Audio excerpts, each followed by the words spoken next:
put these thoughts in my brain. None of these thoughts are here to remain. Life passes on and leaves you behind. Caress you one last time, erase you from my mind.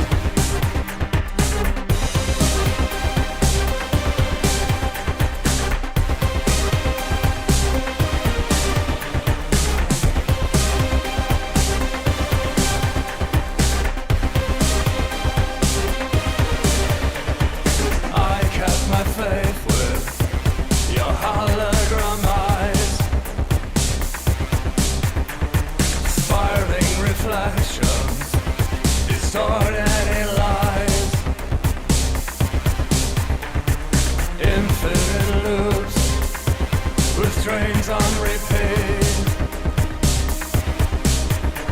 a missing dimension that never gets concrete.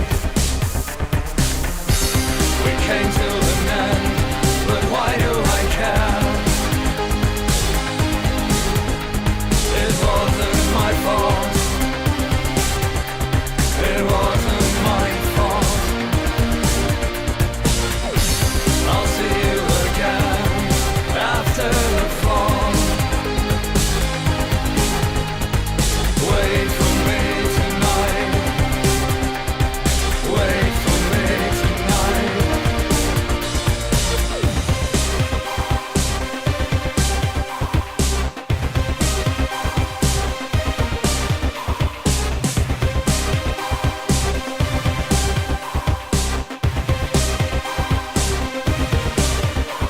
Stuck in a blind spot, no truth to reveal. You numb the trauma, but you never heal. Dark storms ahead, I no longer care. If suffering's our target, I have to meet you there. We came to an end, but why do I care? It wasn't my fault. It wasn't my fault. I'll see you again after the fall. Wait for me tonight. Wait for me tonight. We came to the end, but why do I care? It wasn't my fault. It wasn't my fault.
Good evening and welcome back to my dwarven fortress of Esmulrakust, where we last session successfully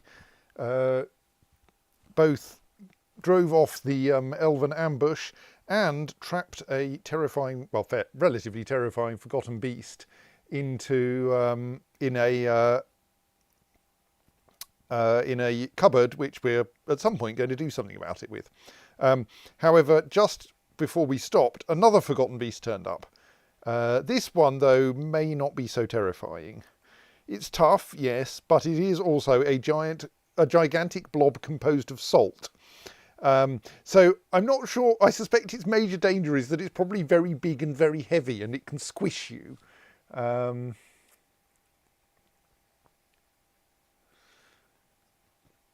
So yes, I think we're not going to worry quite so much about this. Plus, I think now the fortress is actually not connected to the caverns by an accidental mine working. So it's probably not going to be very dangerous. Steph says, Seb notes that it is quite durable. yes, if you need a forgotten beast that won't wear out quickly, then this is the forgotten beast you want, obviously.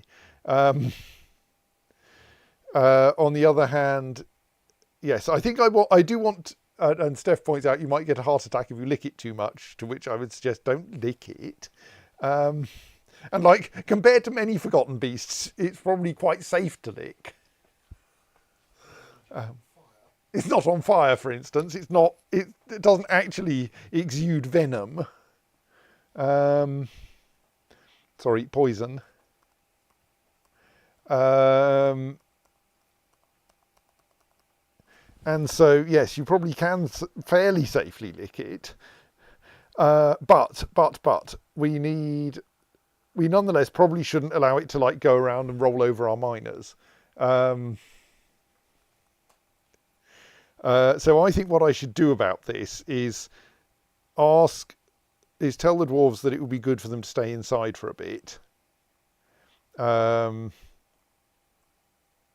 Send a couple of them down to crew the lower bolt throwers.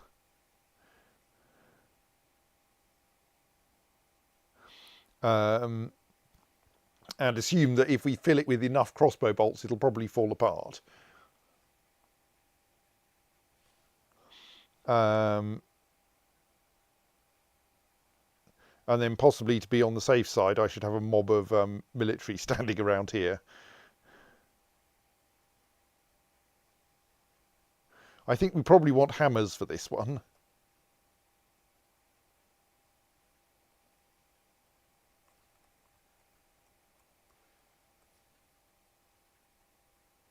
So let's have the hammer dwarves down around where it's actually likely to turn up, and the axe dwarves a bit higher up, just in case everything goes very badly wrong. But like, I'm optimistic. I still don't know quite what to do with the other forgotten beast, but maybe once we've dealt with this salty blob, we can consider the opportunities offered by something that breathes fire on, well, if not on demand, at least whenever it sees anything it doesn't like.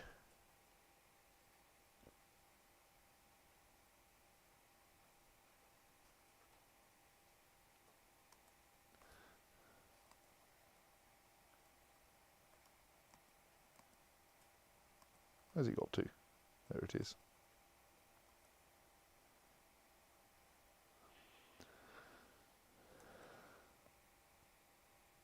Oh! Caravan from Ritholdusim has arrived. Right, okay. This is usually a prelude. Right, I am paused. I am not going to accidentally move a bunch of stuff, select stuff to be moved to the trade depot. We've got 6,800 ammunition. That might be too many. Sorry, we've got 6,859 copper crossbow bolts lying around. And curiously, iron crossbow bolts, and curiously, one copper crossbow bolt. I presume they haven't arrived through the caverns. I expect they've arrived, given that we've also got the outpost liaison, I suspect they're on the surface.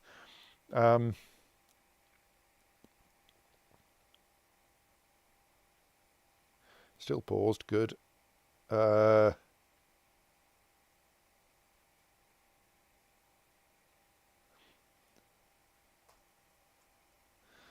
let's haul some unwanted clothing up to the... I mean, at least when you're attacked by elves, most of what you get off them is actually wearable.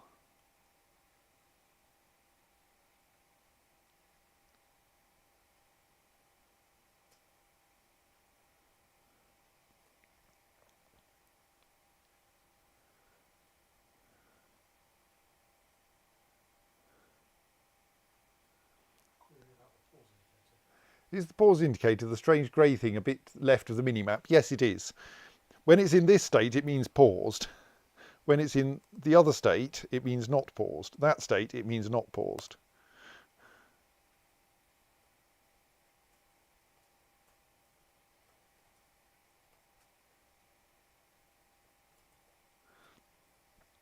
Right, let's find some more footwear that we might want to get rid of.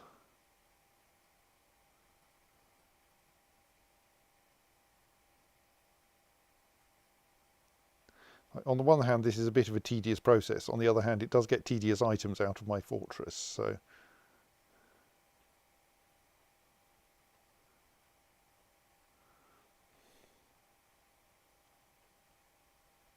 I mean, probably I can't actually trade things that are owned by dwarves. So possibly I could just select absolutely everything and say, look, just get rid of all the spare clothes. We'll have some elves along in a minute to provide us with more. But like, maybe I'm wrong, and maybe all the dwarves will end up naked if I do that, which might be embarrassing.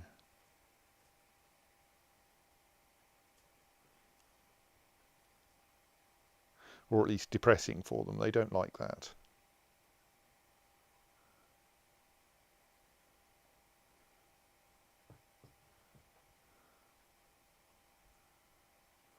Several of those are large and should be got rid of. I'm fairly sure we have too many clothes.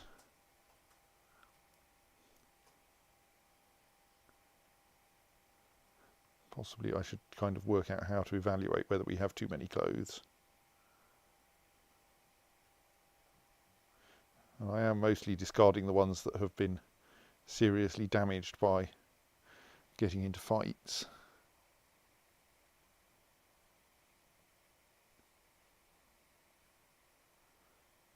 What's the point of a silk gauntlet or a fur gauntlet? Neither civilian clothes nor useful military clothes. Or wooden gauntlets. Bloody elves.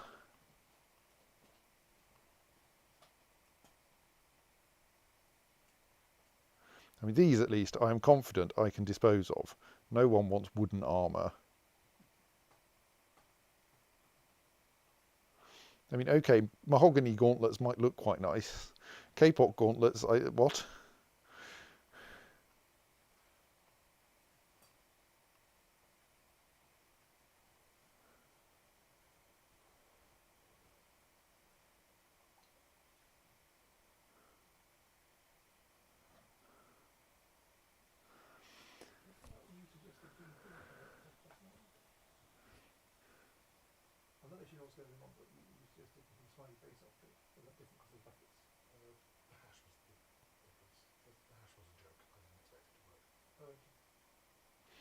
Right.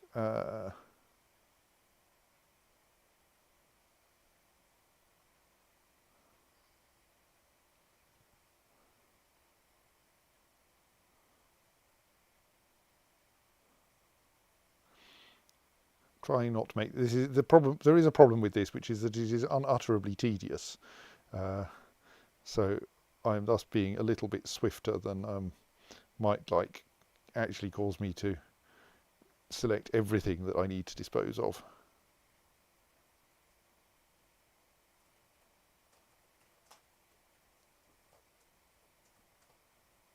all being well, there'll be enough of it.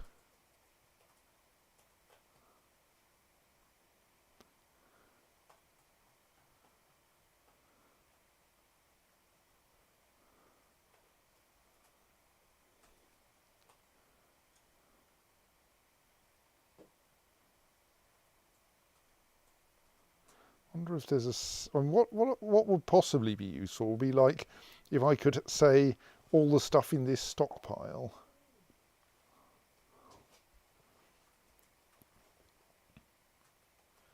Okay, we have very little. That surely means that any headwear gear that's actually being worn doesn't count, because like we apparently only have 5 pieces of headgear that we can dispose of directly.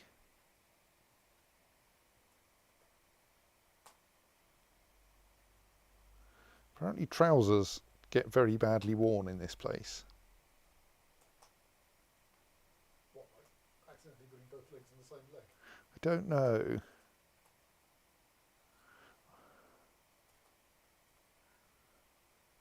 I mean, I think trousers seem to be a thing that gets damaged a lot in battle for some reason. Dwarves do spend most of their fighting time trying to bite each other's legs off. It's true, yes. Simon suggests that dwarves spend most of their fighting time trying to bite one another's legs off, which would explain it.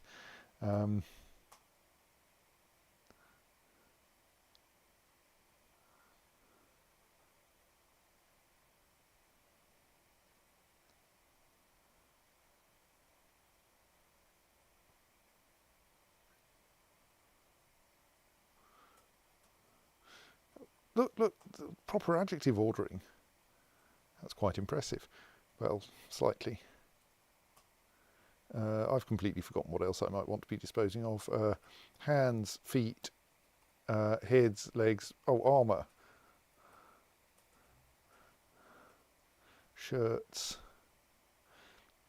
I mean, really, no, we don't want that or that.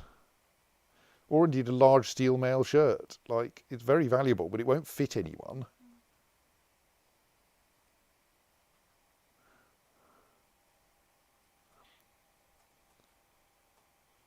All these tunics are worn out.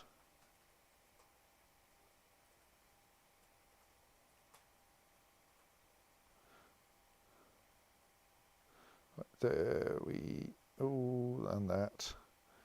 So many worn out tunics. I think again these are probably things that the elves turned up wearing and we shredded them, but didn't quite shred them enough apparently. So we end up with this fragment, very worn out fragments of clothes, which we then need to find a way of disposing of. Right, well, let's just leave it at that for now.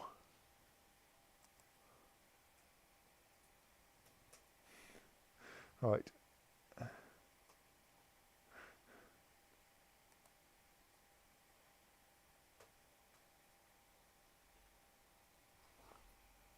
Enormous mob of dwarves turn up. I mean, a lot of the stuff they're delivering is stuff that's just lying around near to the front of the fortress because it's all stuff that the elves have left behind.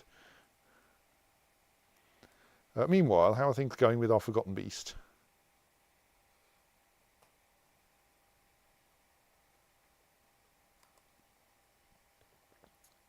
It is lumbering towards the fortress still, I think. We're apparently somewhere around there, though the flashing X doesn't seem to be flashing very often.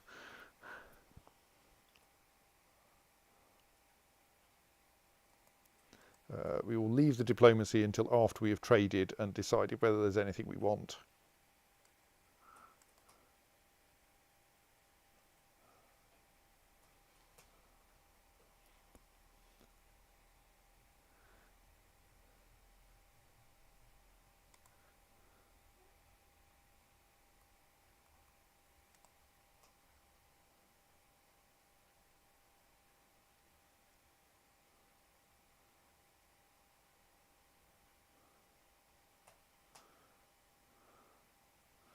So I hope, is anyone actually turning up to like greet this forgotten beast?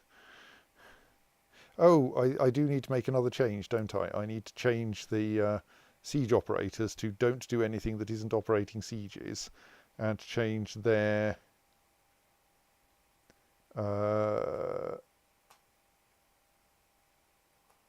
thing to that one. Then they might actually do something useful, ideally before the Forgotten Beast arrives at the front gate, or back gate.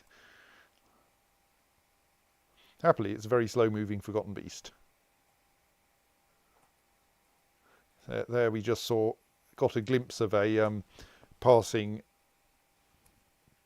dwarf on the way to operate a bolt thrower. So I think, yes, here is someone operating a bolt thrower. Here is someone leaving the fortress despite the fact that they're not meant to.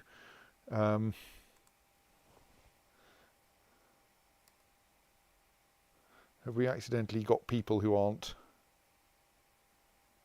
Oh, possibly, and possibly even that was the person we just saw leaving the fortress.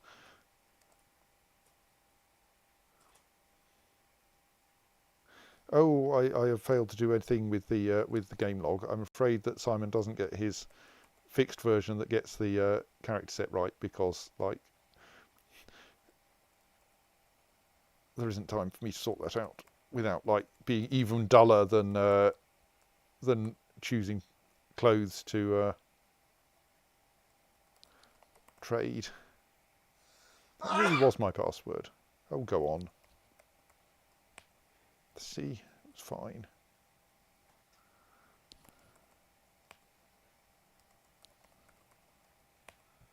That's better.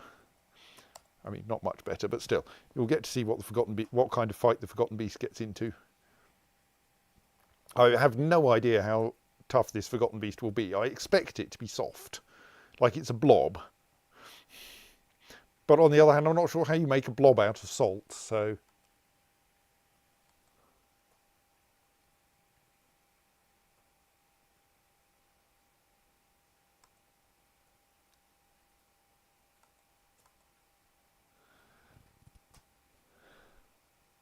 Right, it got shot a few times. I wonder how it's feeling. Right, okay, I don't think that's... So the first crossbow bolt de-shells the Forgotten Beast. The second one, I'm not sure if it killed it. I think it killed it. Right, it required 2 crossbow bolts. It now has a separate shell. And is otherwise a pile of salt on the floor. 4 tons of shell. Yes, but the salt is the salt is scenery now. Yes, it was definitely a durable blob.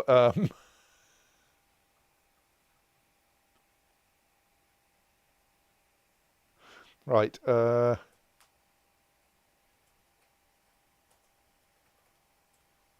Siege engines back to their usual configuration.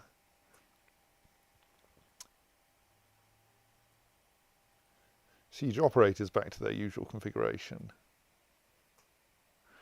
I am wondering if we should remove Solonis and Nodom simply because they're the wrong colour.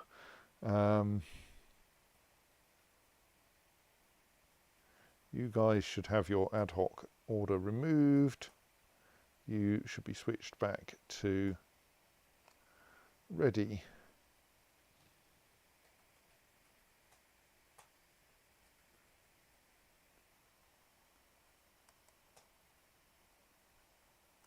Oh, and we can then pause the burrow again.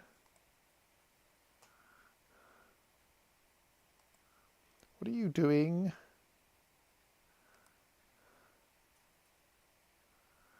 Why are you wobbling back and forth there? I am kind of worried. Also, you shouldn't be stationing. No one should be stationing. Oh, unless you're doing it because you're part of a... I mean, I'll kind of leave you there for a bit, just to see if you recover.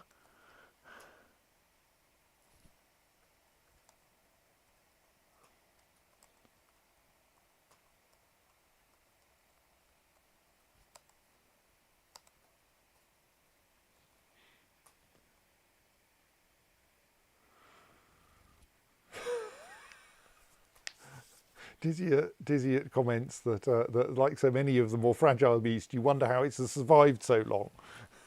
By the anthropic principle, at the year minus 400, the world was meters deep in ridiculous beasts. Yes, I don't quite know.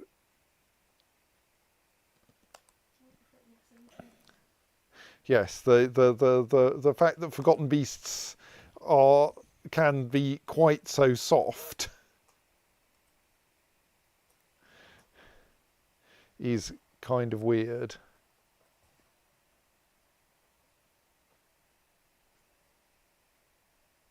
So I think that shell should, in due course, get automatically hauled up into our shell stockpile. Currently our shell stockpile already has 2 mussel shells in it, so it'll be a short while. Probably only once we get more seafood or something.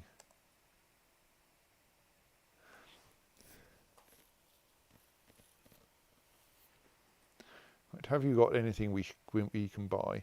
We should buy lye because it's difficult to get otherwise, and we should buy any booze you've brought because we only have 482 booze. Okay, maybe we shouldn't buy all the booze you've brought, because there's quite a lot of it. I think I might have asked for booze.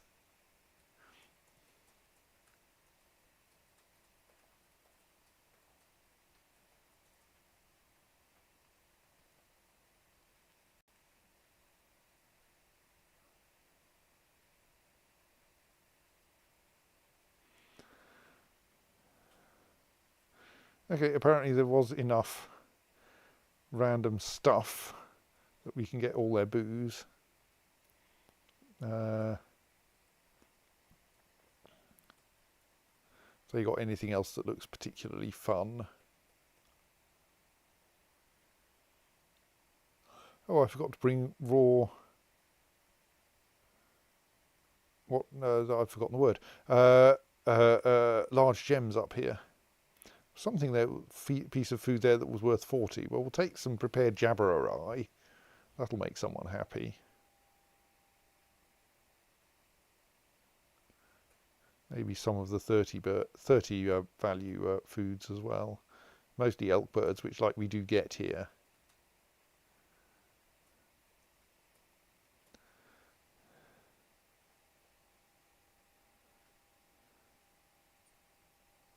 And we'll have some cheese because it's good to have variety of food. Oops. Oh, that's not sensible behaviour, user interface.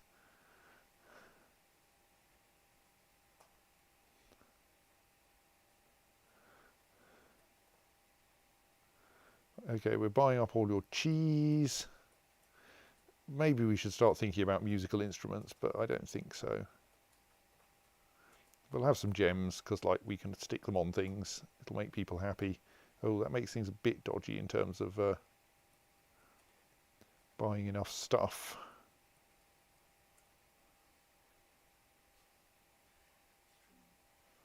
That's only 200. We can drop 2 pieces of cheese and then it'll all be fine.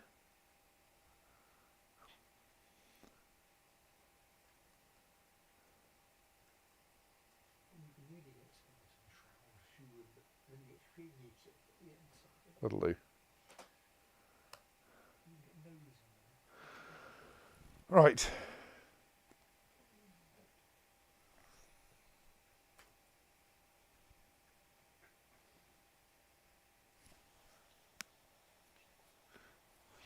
Okay, so we've got plenty of cheese now. We still didn't manage to... Oh, we didn't manage to dispose of all of the stuff. But we always want to dispose of all the stuff because it's all rubbish. Sell me a toy hammer and the remaining cheese. Oh, a silver mace might be quite nice to have as well. Sell me the toy hammer and the remaining cheese and I can...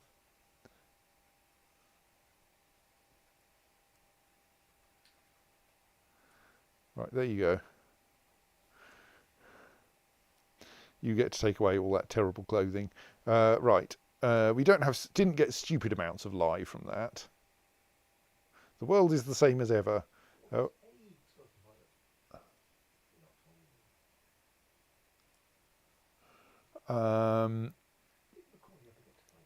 Let's continue asking for lie, because I think that's something we're going to want indefinitely. I think we're okay for booze. I think we'll have a year of not asking for booze. We could ask for all kinds of cheese, but like they seem to bring cheese whether you ask for it or not. I think we'll just ask for lie and say, nah. Yes, you can ask for splints if you want, but we're going to give you all of the elves' trousers that have turned up.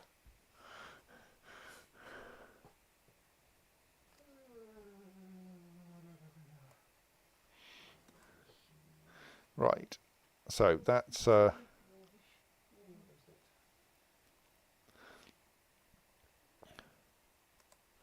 of that dealt with. The Forgotten Beast was very rapidly dispatched, unlike the other one, which like incinerated several dwarves before we managed to catch it in a bedroom, and now I need to think about how on earth we do anything useful with it. So my kind of idea is, what if at the front of the fortress there was a Forgotten Beast that breathed fire at the invaders? Though now I come to think of it, possibly the question should actually be, what if at the underground entrance to the fortress there was a Forgotten Beast that breathed fire at other Forgotten Beasts?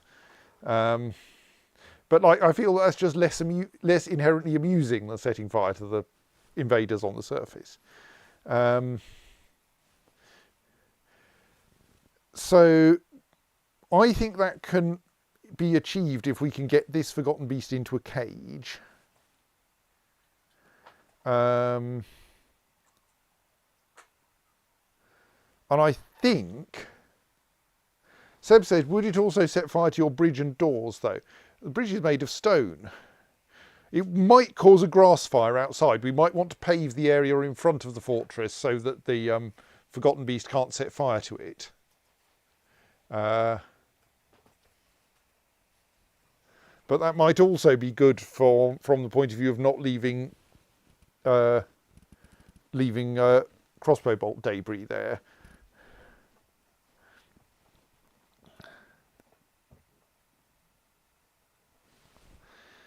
So the fiddly thing is that, of course, Forgotten Beasts can generally avoid traps. So if you want to put a Forgotten Beast in a cage, you need to stun it somehow. And I think the best way to do that is by causing a cave-in nearby. But the thing is, then we need to construct some kind of arrangement whereby a cave-in happens, the Forgotten Beast is affected by it,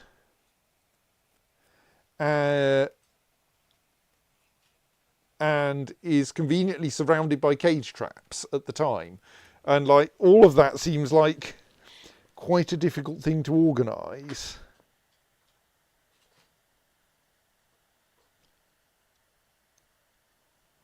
In essence, we need some kind of system which would allow us to, in a controlled fashion, release the Forgotten Beast. I suppose if we can rely on it to destroy doors, then we can set things up so that there is a route that it would take, that would take it through a door, a locked door, and then we can like demolish the wall between that door and our trap. So like, we could have one room here that was completely full of cage traps, and then had a fortification so that the dust could get through, and where we caused a cave-in on the other side of the fortification.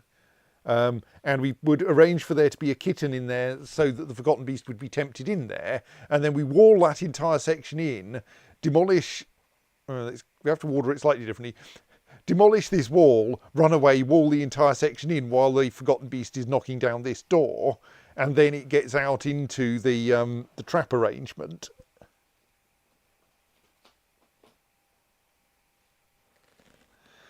That might work. Like, several people are going to have to give up their bedrooms, at least temporarily, for this process.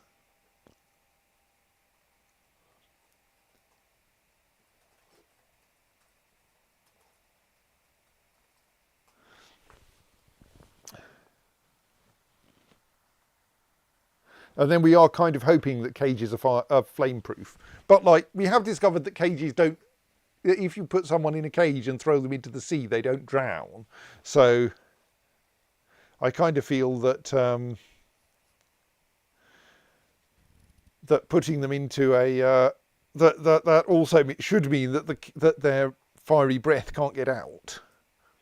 So...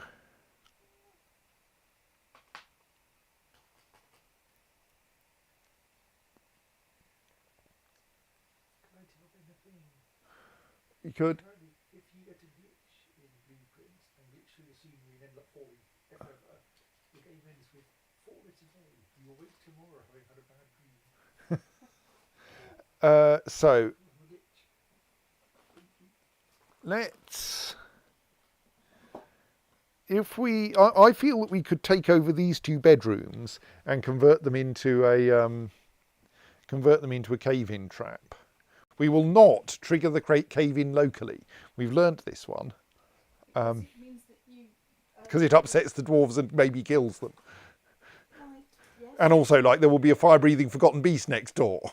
You've got tea. I've got tea. Forgotten tea. Forgotten tea, yes. An enormous cup filled with tea. This is quite tasty, but it is quick to cool. Right, so let's declare these two bedrooms not bedrooms anymore. Because we have other uses for them.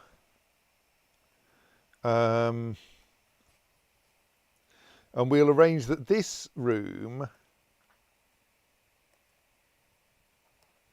is full of cage traps, and we'll set up, with the aid of the annoyingly slightly offset bedroom on the floor above, a cave-in in this room.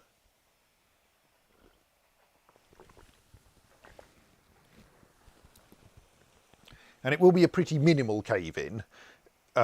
We might have to borrow the room to the north as well. What is our bedroom situation? Do I need to make a few more bedrooms? Yes, I do anyway. Well, we've got a couple that are unoccupied, but I think that's because I've evicted people from them. Oh, there are still some bedrooms we haven't occupied yet down here, right. Have we got some beds available? Yes.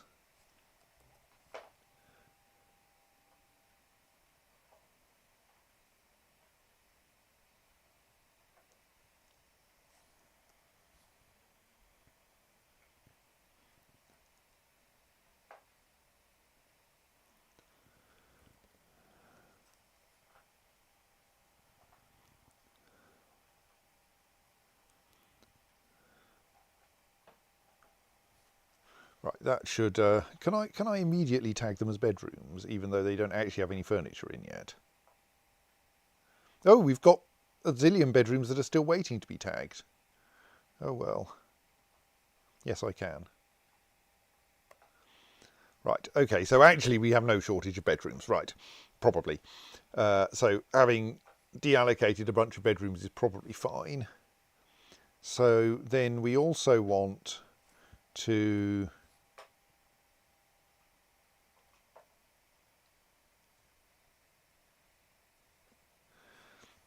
install some cage traps in here. Okay, we're going to need some more mechanisms for this.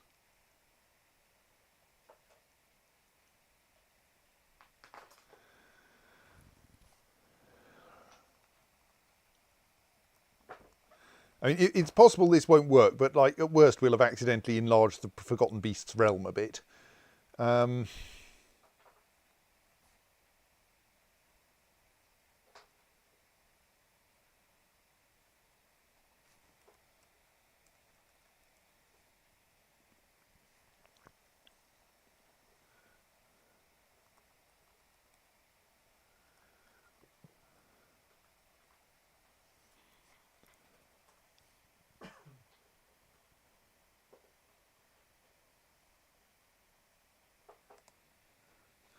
know if that works.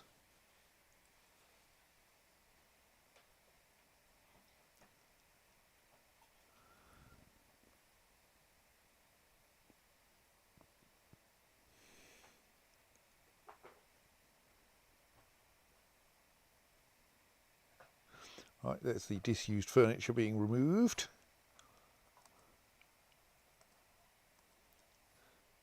Is this someone? Yes, the bookkeeper whose bedroom this was is now taking their item to store it somewhere else because that's no longer their bedroom, so they can't store their trousers there. Oh, right. They do. They haven't got a bedroom at the moment. This is very sweet. They haven't got a bedroom at the moment, so they're taking the clothes from their bedroom and storing them in their office. Because as bookkeeper, they have got an office.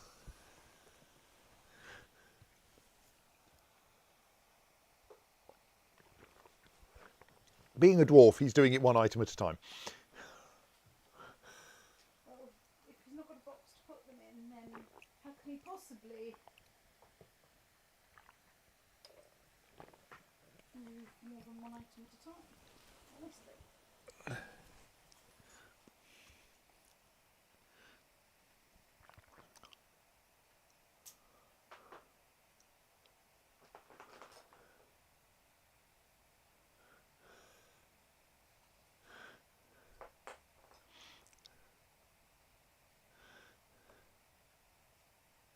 Unfortunately, I think he's going to run out of space on his office floor.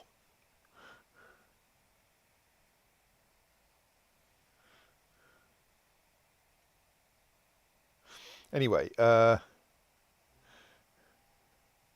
think we may actually have to demolish. Right, yes, given up on moving items now. Need a drink, which I can totally understand.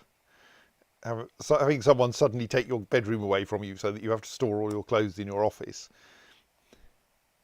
It's just going to be annoying.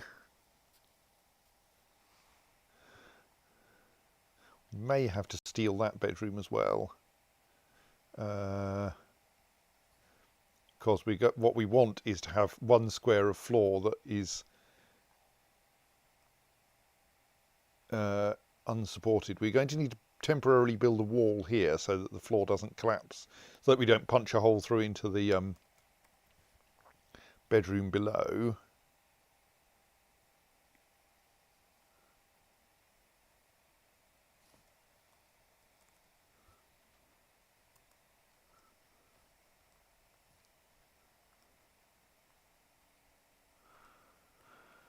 Right, we don't otherwise need to occupy that bedroom, but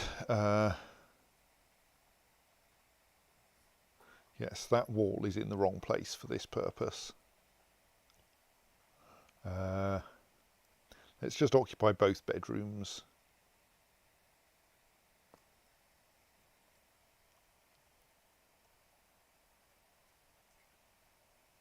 And then we can demolish that wall. And I think my attempt at marking that wall for fortification didn't work, and we have to smooth it first. So let's smooth it.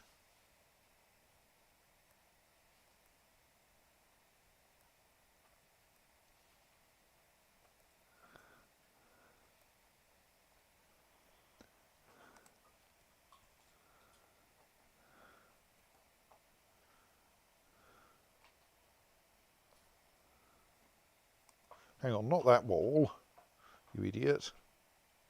Wall on the floor below, where we're actually planning for the cave-in to happen.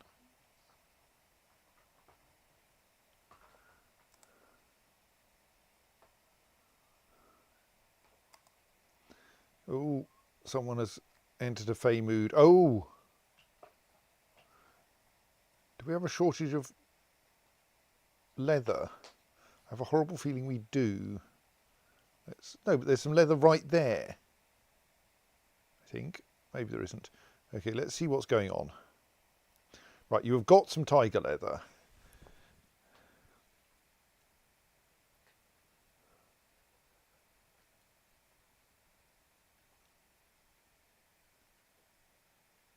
What on earth are you making? Tanned hides, that's the start. Bones. There's no shortage of bones in this fortress. Are they the bones of the right kind of animal? That should not be an issue. Okay.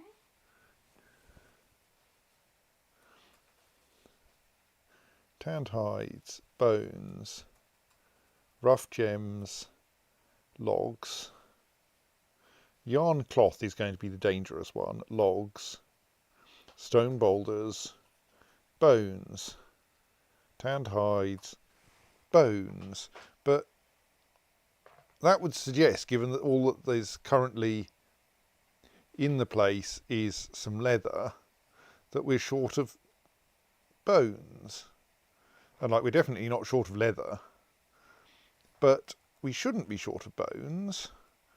Possibly someone has accidentally used too many of them. Let's have a look. Have we been getting... let's find the bones stockpiles. Have plenty of skulls, teeth, horn, shell, bone. Look, we've got lots of tiger bone there.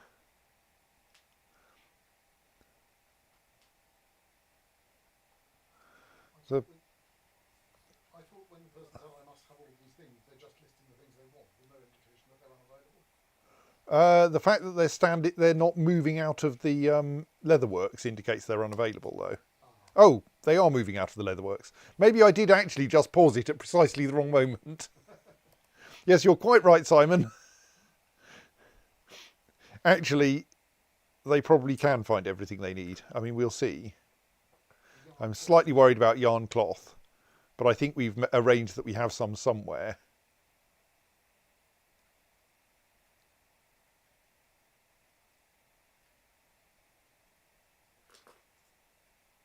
Alpaca wool cloth, there we go.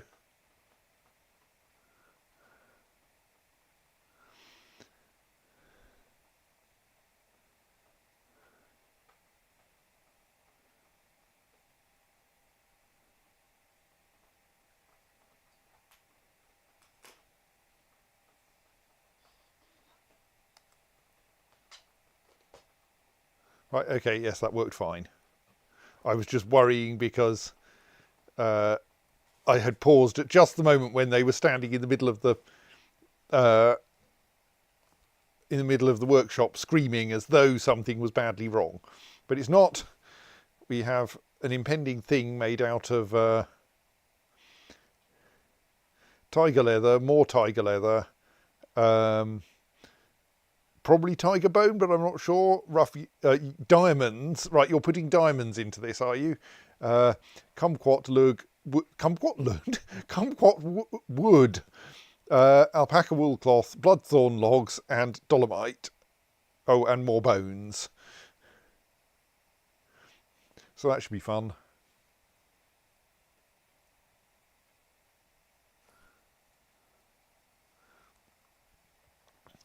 Right, so we're those right,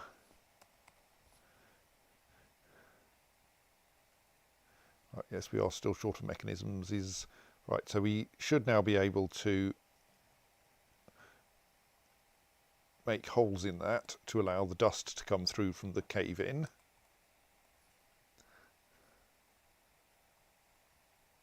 So then what we want, let's construct a support now. Where is a support in this? Is it a kind of machine? No.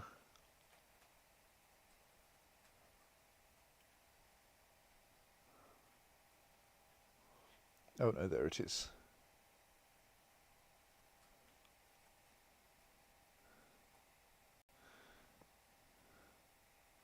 Construct a support out of limestone blocks there. And then we can cut around that on the floor above, so there's just one piece of floor supported by that support.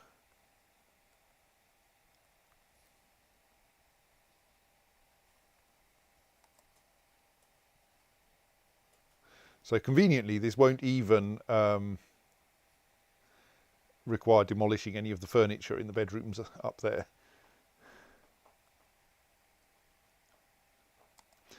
Dizzy says, I missed why cave-in dust was important. So cave-in dust stuns creatures, and stunned trap-avoidant creatures can be caught in cave traps, I think, if I've remembered this correctly.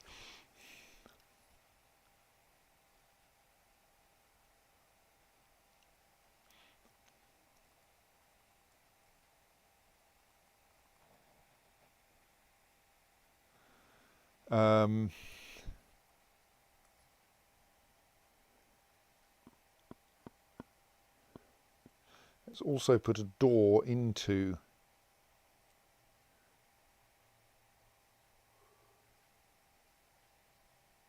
the relevant area there.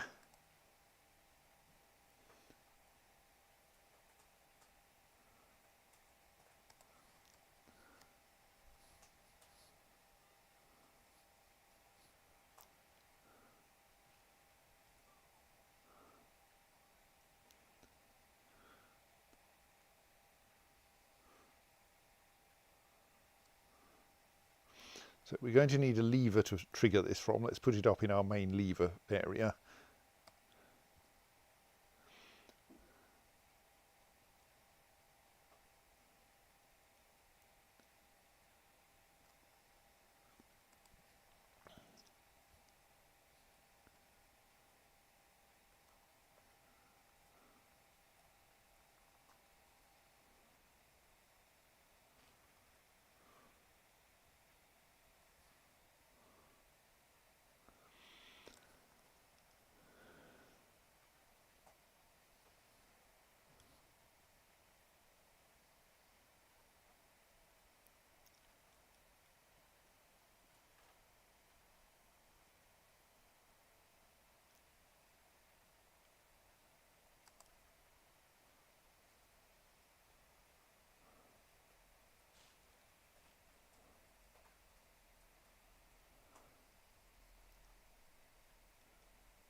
I think that was dwarves not digging the ground out from underneath one another. I think that must be a newish thing in this version. Right, so now this bedroom has an area of open space and one piece of limestone cavern floor which is supported by this support.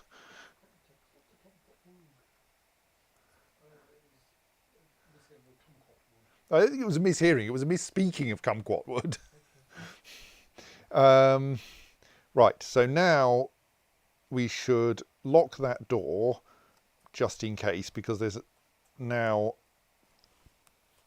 that's now above the where we're planning to drop things into, and it might be a bit exciting for the I was trying to find out. people underneath. I was trying to find out in Wikipedia what properties kumquat wood has, whether it makes good wood for constructing this or that. Wikipedia says nothing whatsoever. I have to assume it's extremely uninteresting as wood. Yes. They focus solely on fruit. Well, yeah, I think Dwarf Fortress is very happy to make things out of any kind of wood you can get. And I suspect that, yes, most citrus, like, we distinguish them by what kind of fruit they have, but I suspect that means, given the utter confusingness of citrus taxonomy in general, that if you aren't carefully inspecting some part of them, they just end up as a complete mishmash of properties anyway.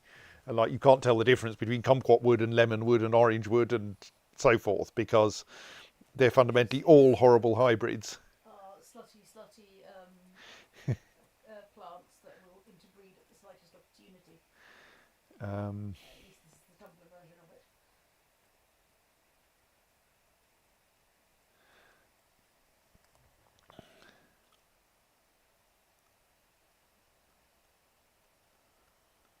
Orange wood is apparently good for making spudgers. That's nice. That's nice.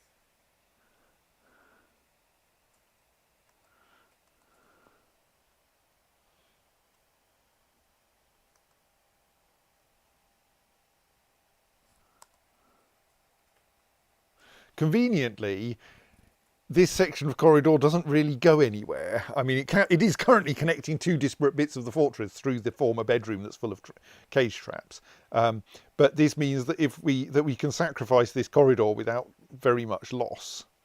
I'm slightly worried, by the way, that this Forgotten Beast is standing in this doorway. Right. Keb Besmarmazir, Armourer, has created... Kib... What? You've created a leather mitten, which you have named after yourself, I think. Has created Kib Besmarmazir, a tiger leather right mitten. He claims it as an heirloom in the name of the family ancestor Kivish Cave Rhymed.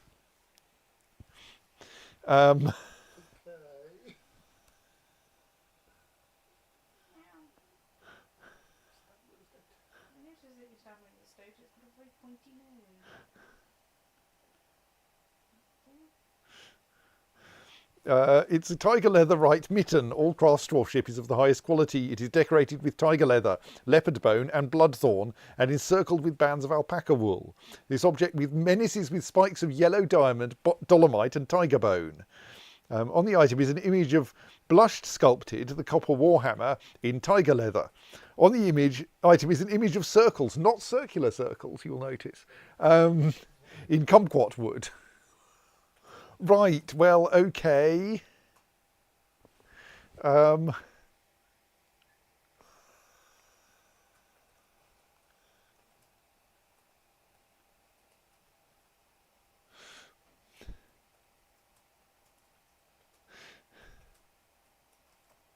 Cube pulley routes, apparently. Yes.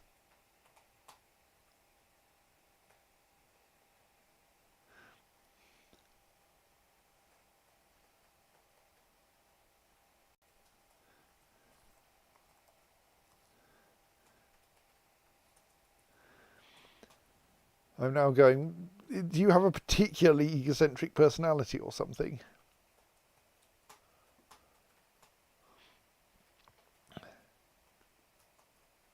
Doesn't much look like it.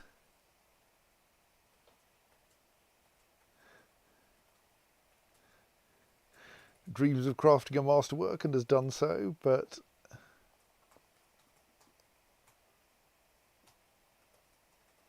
when possible, he prefers to consume herring and apple cider. That's a strange drink.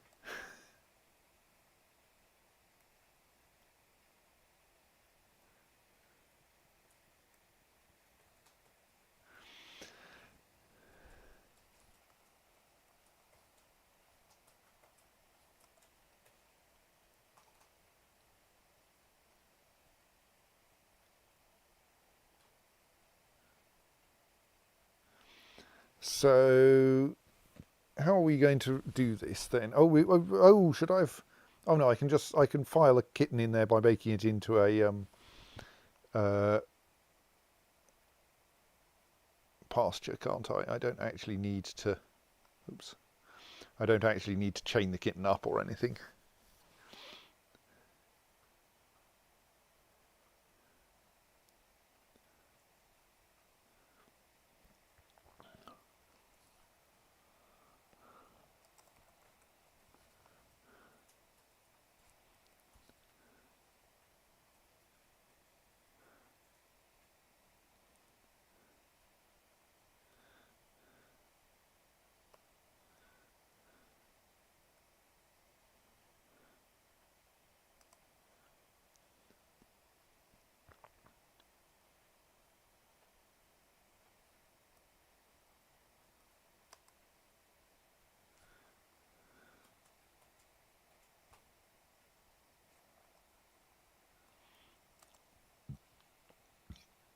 So, I'm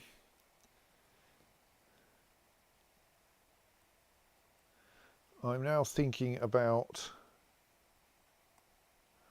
mining, and there is still some bituminous coal kicking around here in this corridor, which we have now isolated from the fortress by means of that wall. Might not be the best place to put that wall. Maybe we should put it like here so it's a bit clearer what's going on.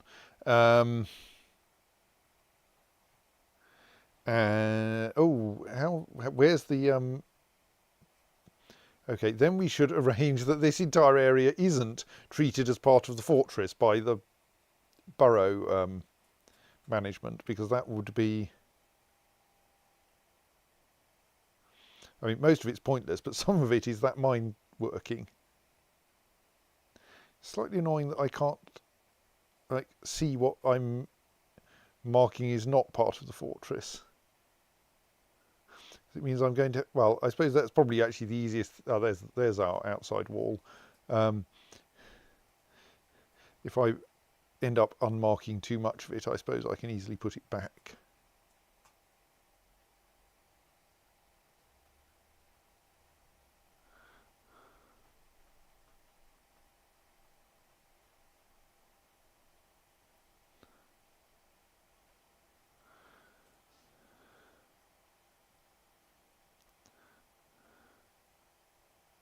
Right, that I think is about correct.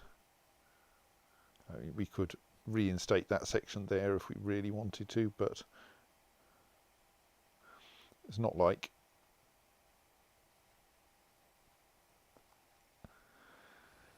anyone is going to have some job that needs doing right in that very corner. Right, what about this level? How does the borough look on this level? Yes, similarly that includes a bunch of space that I'm sure was a good idea for some reason, but I really don't know what the reason was. And like none of that is now part of the actually useful fortress. So that will avoid dwarves when I say get indoors going, hey, technically I am indoors.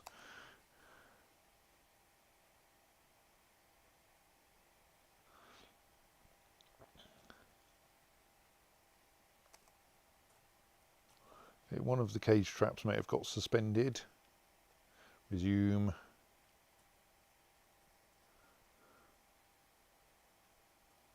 Obviously we need all of the cage traps to be loaded with cages, which might be tricky if we haven't got enough cages. Oh, we're still, yes, now we've probably got that lever built.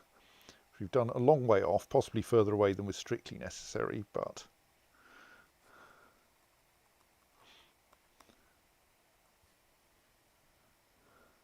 then we can link that lever to that pillar. This is quite a dangerous lever because it does cause a cave-in when you pull it. Oh dear. Why are you slipping into depression, Rith?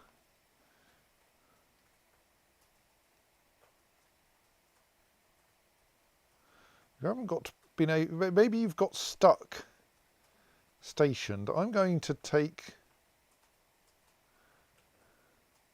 the syrups of starting off duty because I think that Rith might not be having a good time out there.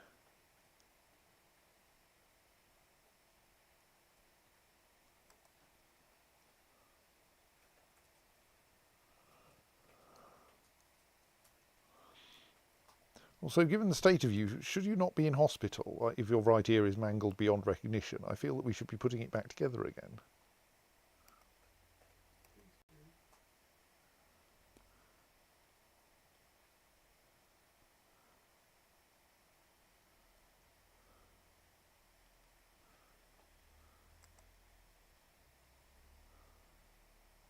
Yes, we have most of the population are very happy, but there is a small number that aren't. And possibly I should reorganise the whatever they're called, the buttery brunch, to actually contain all of them.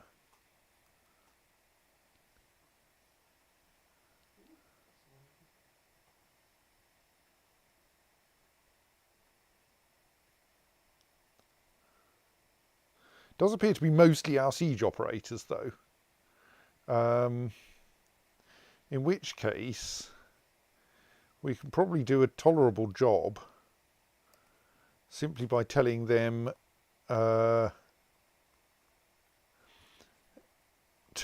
by making sure that they have nowhere they can train.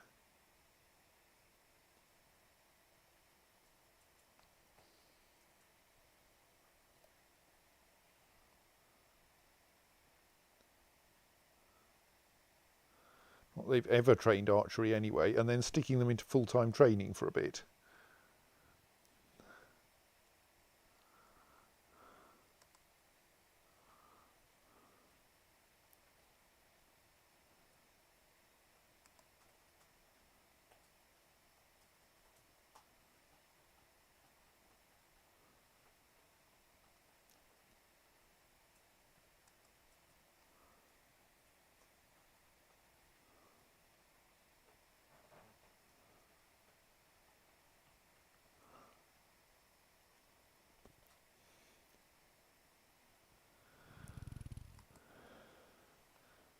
Is Carol Thingamy also unhappy? No, okay. Kivish Ekastunib also wants probably to be.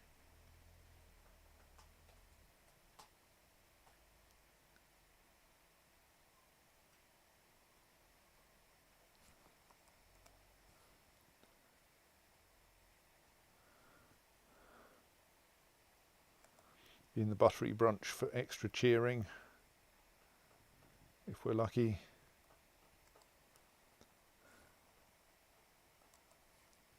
So we're still waiting for some cage traps to be loaded. Is someone working on that?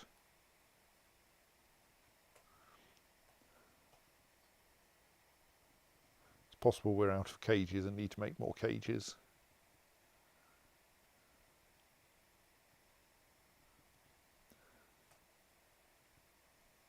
I wonder what wall that is.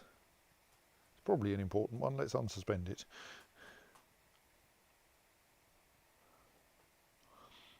We don't seem to have anyone loading a cage trap, which probably means we're short of cages.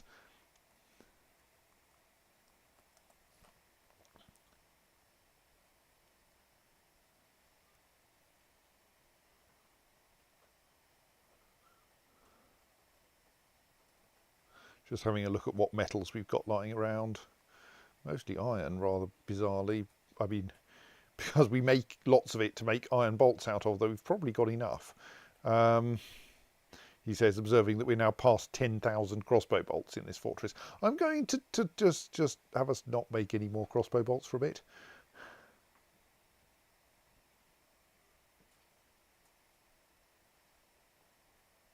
Oh, it's a...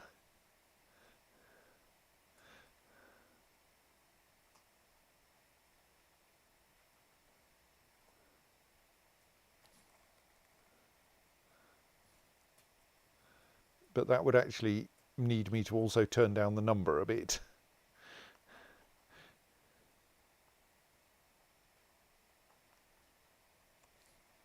Right, that's slightly silly, but it will mean that I don't actually have to delete the job.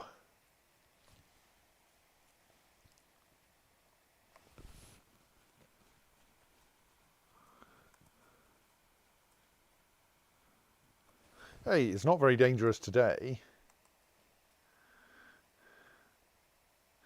Welcome, accomplished cheesemaker. We do not really need you to make any cheese, sorry.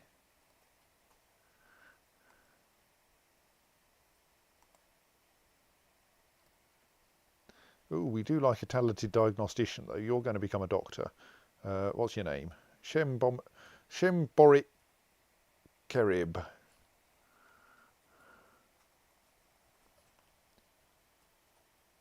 Oh, we should enlarge the hospital's notional size a bit.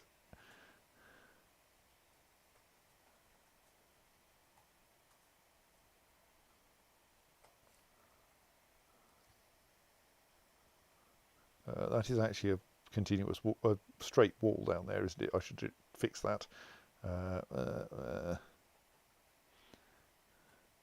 If it's overlapping, that probably actually means that I need to remove some bits of this. Repaint, unpaint that section there. You repaint, paint that section there, that's better. Right, so, oh yes, I was going to put our new arrival. Oh, we don't currently have a chief medical dwarf. That's unfortunate. Let's appoint one. Doesn't really matter who.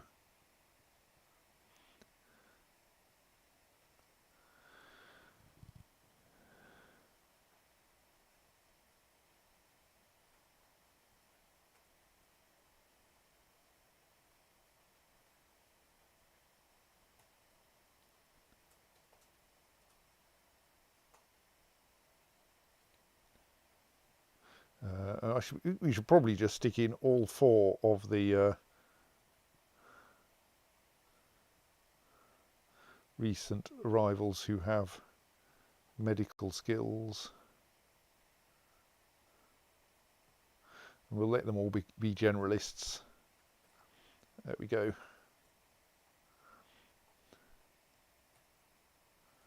Anyway, who else have we got?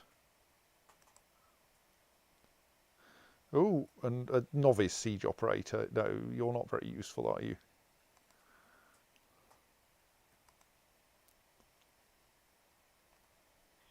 Accomplished gem setter, but expert marks dwarf and expert archer. I think you, on the other hand, might actually be worth turning into a siege operator. Tun Kulalocum.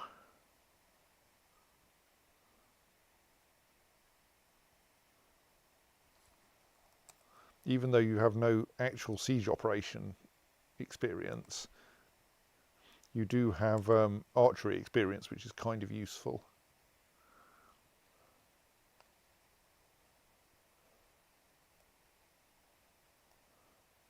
Not sure what you're useful for. Or you...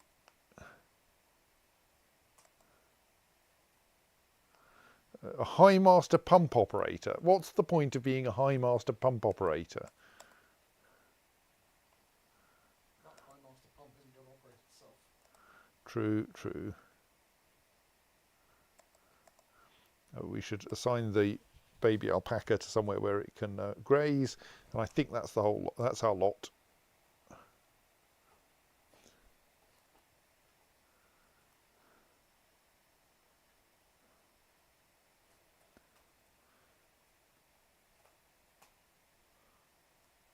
Hello, you are our one surviving grazing animal. Well, when I say surviving, I mean you haven't been here long enough to encounter a siege yet. Oh, I think everything's turning into slugs. Excuse me. Nah, we can cope with it for a bit longer. Let's avoid restarting Dwarf Fortress just yet.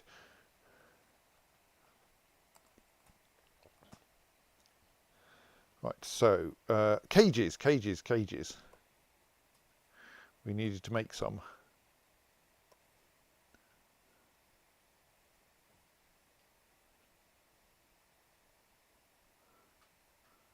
We need to make some more. Oh no, we've got. Well, I was going to say we need to make more soap, but that was because I was looking at the amount of yak soap we have. But we do also have quite a lot of leopard and tiger soap, which is obviously better.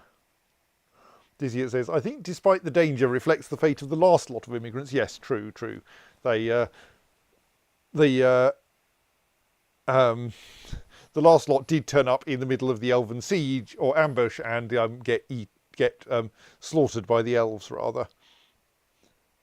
Oh, on which subject I should work out where their bodies are and whether we need to bury them all. Right, we have billen. Let's make some more billen cages, even though it's a terrible material to make cages out of.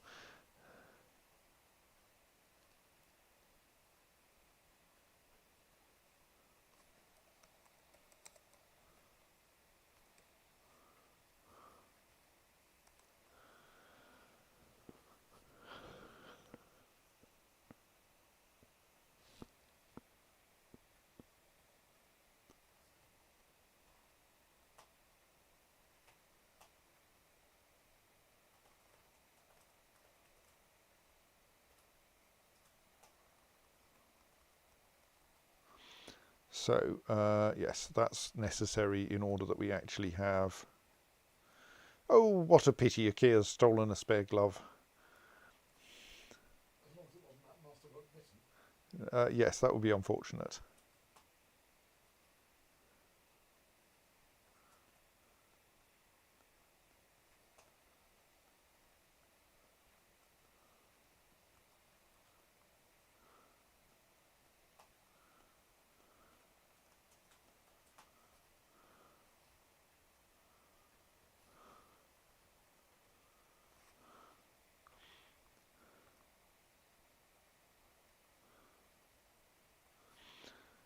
So yes, I'm just curious about, so what are you pushing?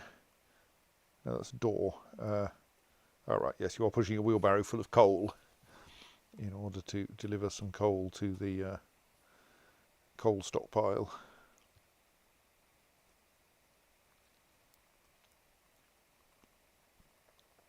So hopefully the remaining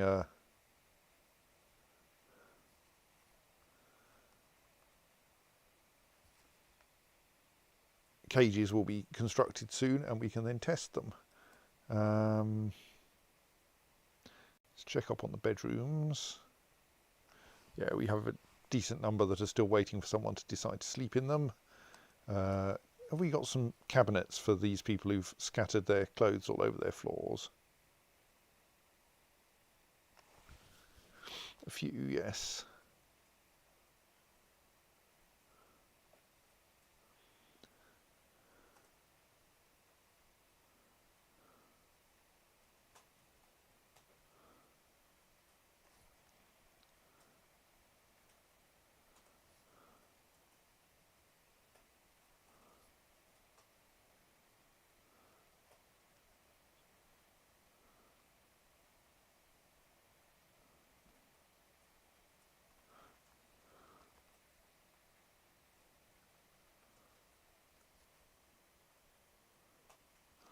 We'll leave the rest to be decorated some more before we install them.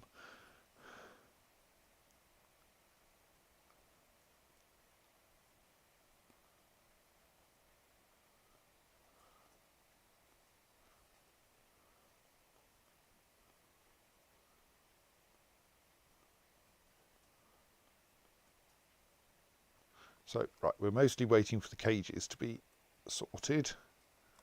We've got some more clay bricks. Can we floor some more of the dining room?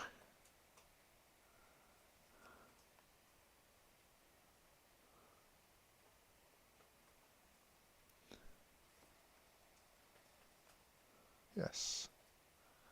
I mean, admittedly, there is an argument that the dining room is already excessively valuable, but let us put porcelain bricks all over the rest of its floor anyway.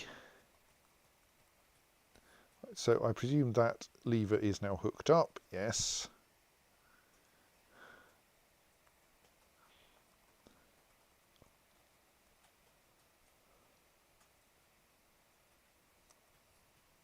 So a bunch of these rooms now have cabinets in, and their owners will probably put their clothes in the cabinets as a result. Oh, that room is beginning to accumulate clothes, isn't it?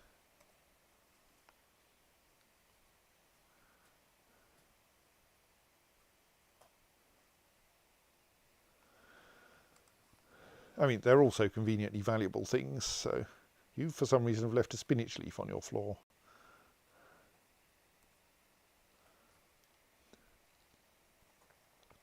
So is the production of those cages underway?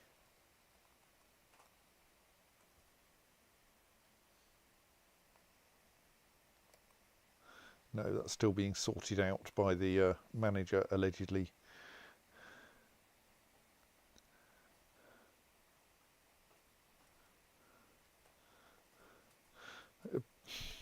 Apparently loading the weapon traps does just take forever, because... Oh, that's not good. Right, we need to... Oh yes, I made a slab for someone, but they didn't install it. Let's fix that.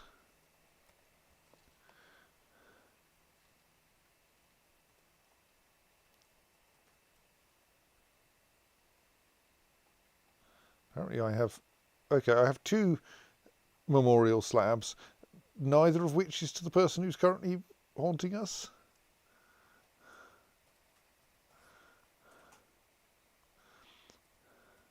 I mean, this might be just because we don't have enough tombs yet, and I should make more of these things into tombs. So that's a furniture stockpile because we don't currently want to use that. If we can instead use some of these, and these are currently not. Yes, okay, I'm just being lazy, apparently.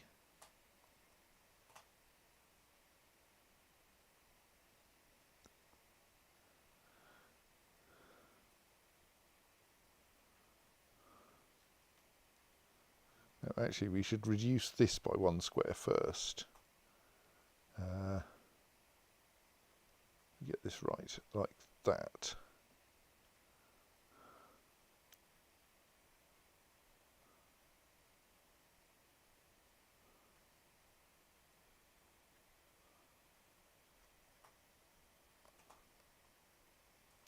Okay, am I confused about which coffin is which? That is part of unnamed tomb. That coffin is maybe part of that tomb? Oh, maybe it isn't. Or maybe I changed it and it was isn't now or something. Coffin rejected, not enclosed. Oh, because I'm in multi-mode and I need to be in paint mode. Right, yes, that's not a problem.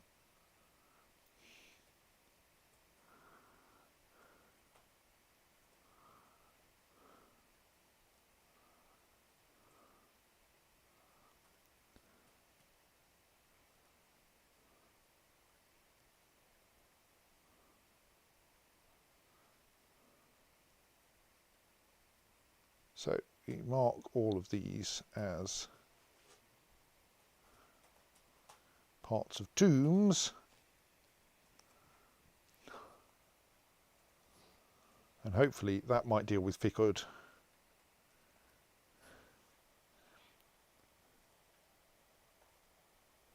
Oh, we should build a door there because someone's demolished the door into that bolt hole, which means that people keep going in there and drinking.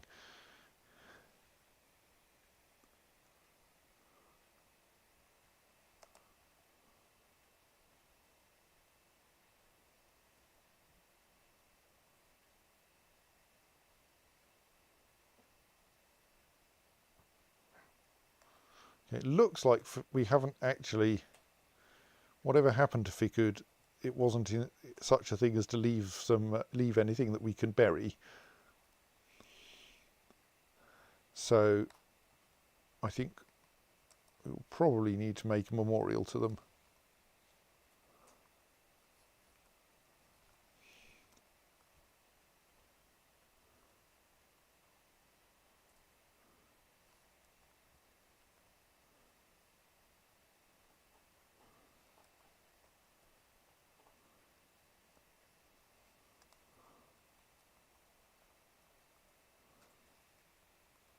It's not like memorials are expensive. In memory of Tun Artobonul, born 92, went missing in the year 129. Devoted father and husband, lover of leggings.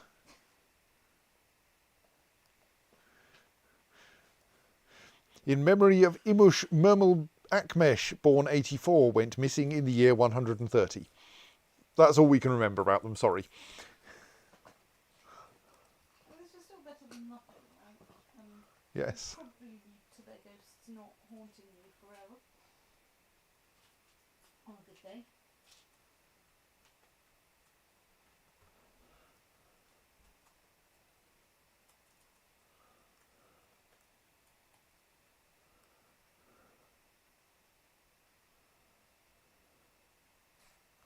So the slab has been made.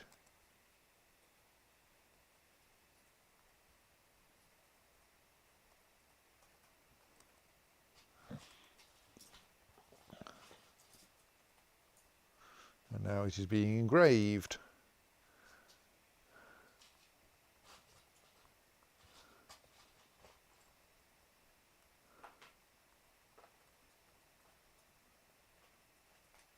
What I want to inspect is that.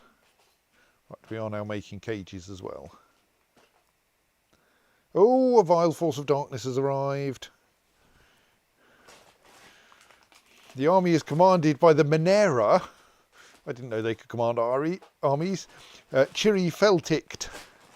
Beware their heavily armoured mounted goblin swordsmen. With them come monstrous siege engineers and a war cave dragon from the dark goblin fortress of Jackalswelter.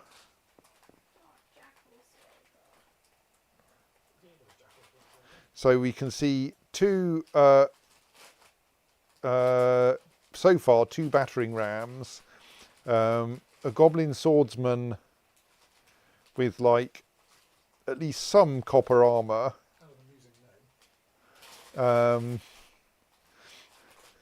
The name Ngozo Dreadful Callus.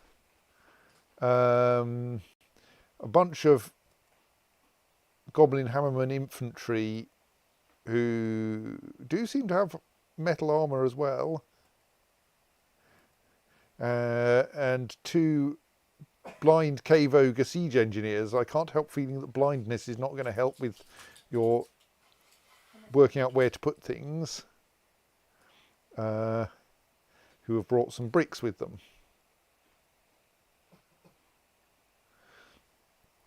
So that will be entertaining. Let's. They are not here to parley. So let's find my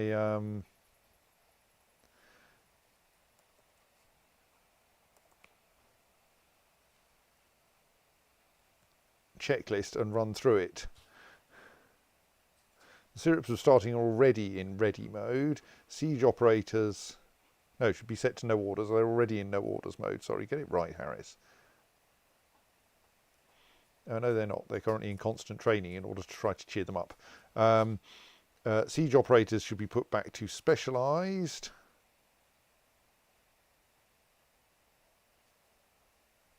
Possibly we have enough of them that isn't actually necessary yet. Or now. Front siege engines should at the very least stand ready, but given that this lot are approaching the fortress, I think the bolt throwers at least, actually we should do it this way, shouldn't we? The bolt throwers at least should be actually fire at enemies. The catapult will be prepared. The practice bolt thrower should be not in use. The pasture and the war dogs should be paused, and the main burrow should be unpaused.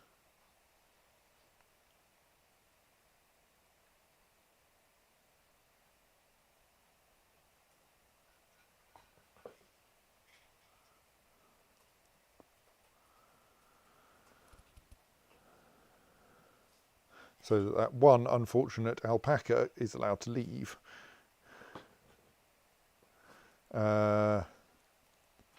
Barbican wagon bridge should be retracted, which means to the left. The inner drawbridge should be to the right. The inner drawbridge should be extended, which means to the left.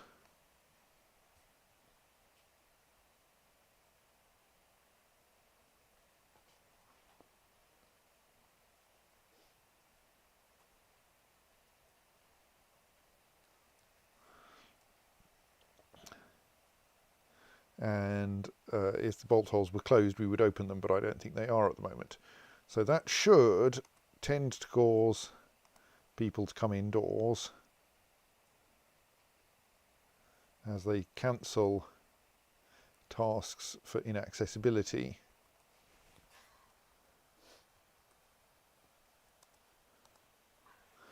I think we have a puppy fleeing from the arriving goblins because they are not being slow.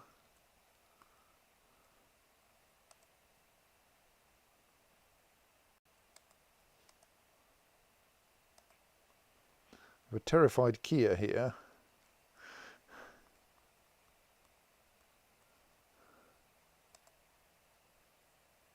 How many siege engineers have you brought?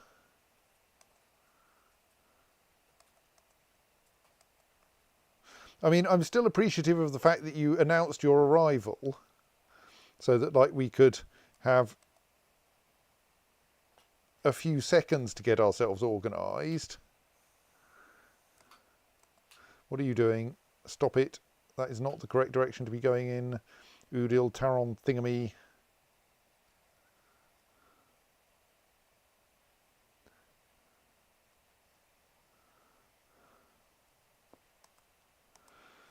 So I think so. What's going to our only hope so far, given that, oh look, we've been not doing too badly. We have a siege engineer here, and the incoming cave dragon here,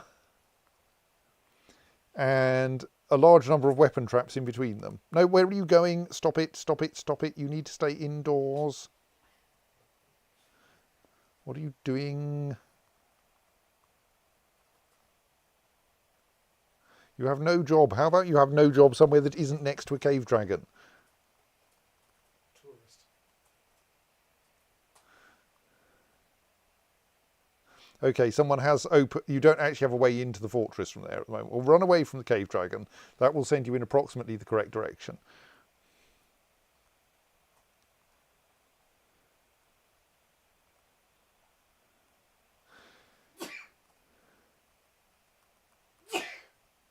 That's not away from the cave dragon. That's towards the cave dragon. Well, that was foolish of you, wasn't it? I think you deserved all you got there.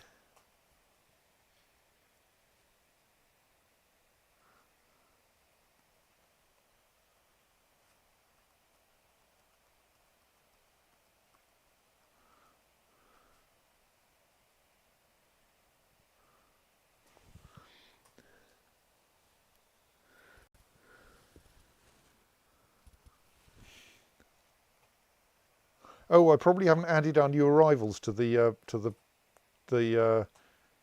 burrow, have I?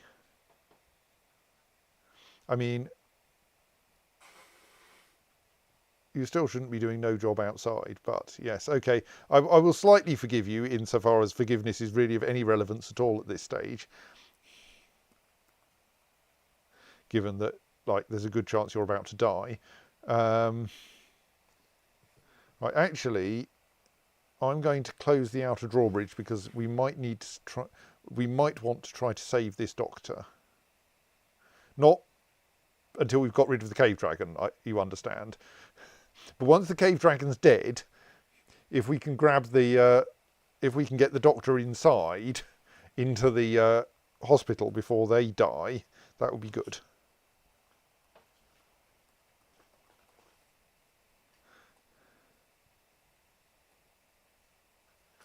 I'm not hopeful that they are going to live, mind, but still.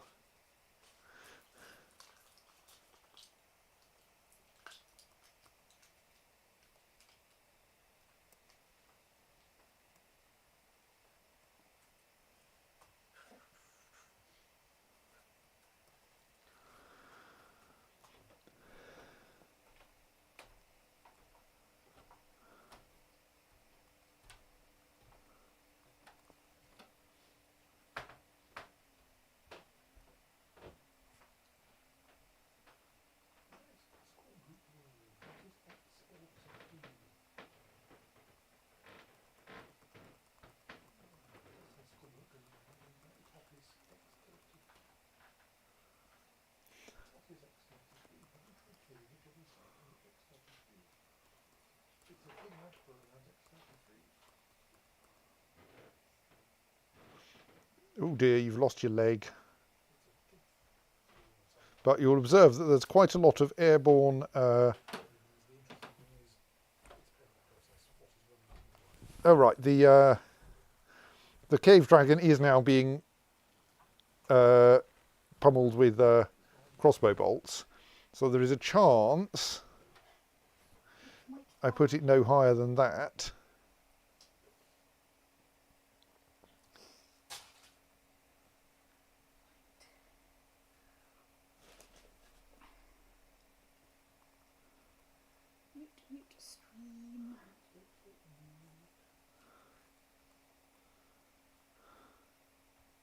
Oh dear, the doctor's died. Right, let's look through these messages because some of them look like they might be of significance.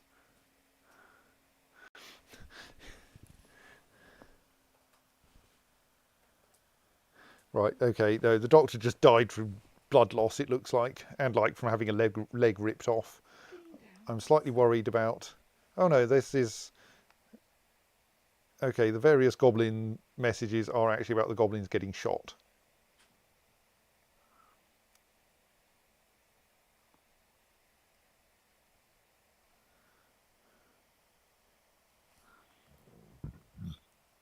Because we do actually have a siege operator out here as well.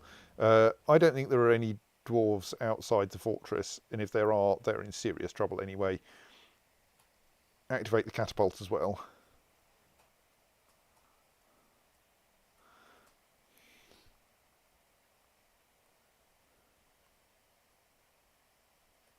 Oh no, Udil is still alive. Sorry, they just changed what square they were in.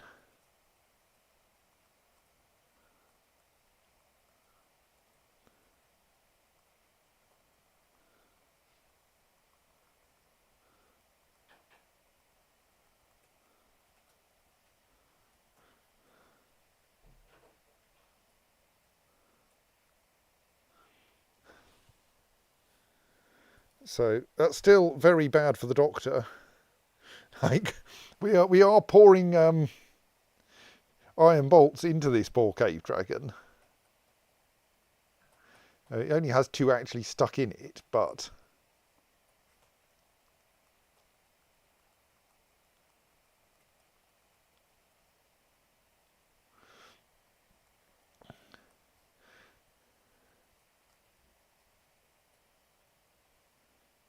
I think it might have passed out. Yes. Unfortunately, I'm not sending anyone in there to rescue the doctor until the cave dragon is dead, not merely unconscious. Oh, the doctor is dead now, right, yeah, I'm not surprised.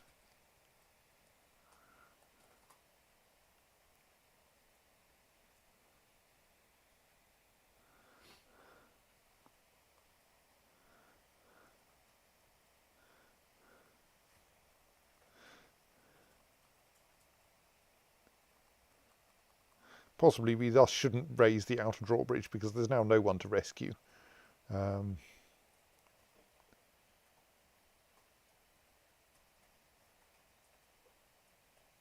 Let's leave outer drawbridge wide down and raise outer drawbridge narrow. That's not really the way round I'd prefer to do it, but... So where is this actual goblin army? I mean, it's enormous, but...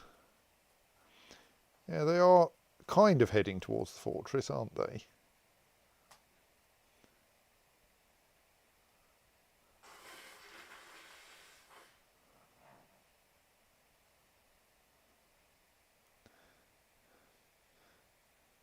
Right, well, you seem to have been quite badly injured by the catapult, so it's nice to see the catapult can do good things as well.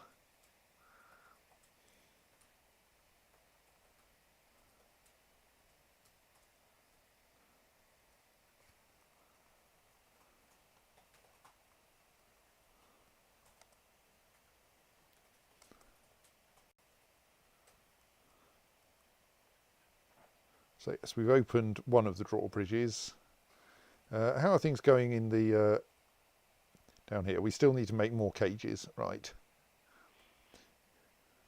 Why are you sleeping in that room? There are surely plenty of spare bedrooms. Have all the spare bedrooms been taken? No, they haven't. You could have gone down and slept in a bedroom.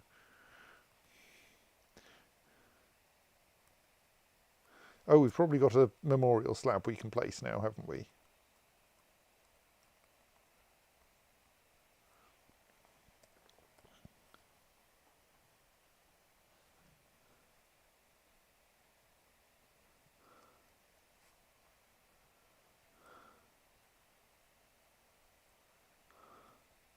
Right.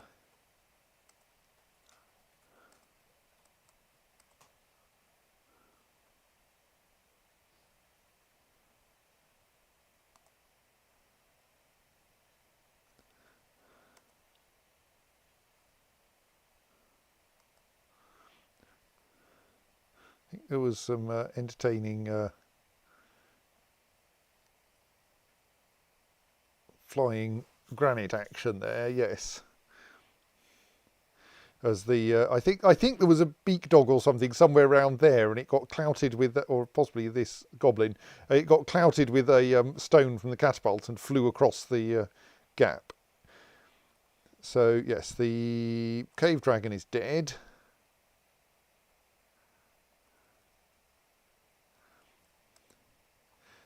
Oh, the goblin thought about coming into the fortress and then changed their mind. Why are you not like firing this thing? Are you loading it? Oh right, now you're firing it. Good.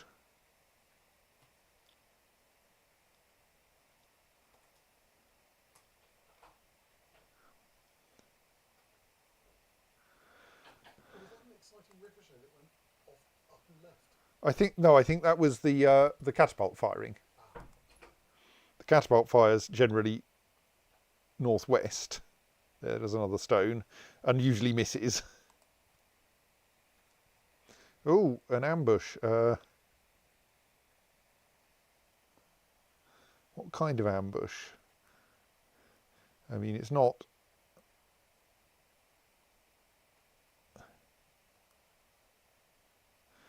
I could look at lots of these, but they're almost certainly all people having their legs shot.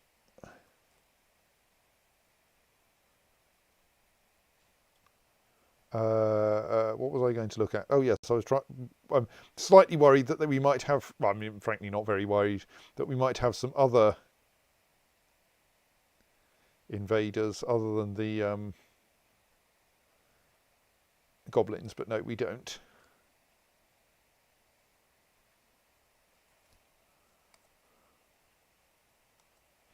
Oh, here's a goblin making it past the drawbridge.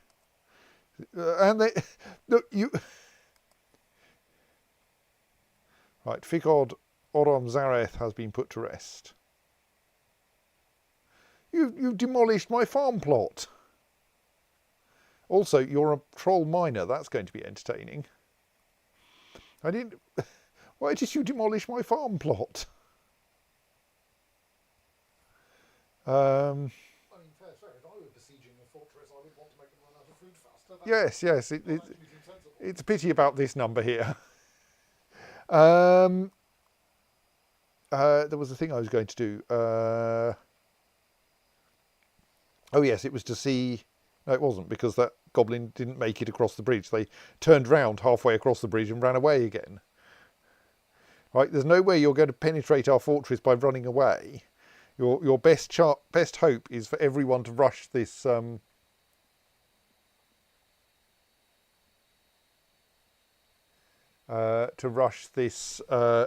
bridge simultaneously, and then maybe some of you will get across.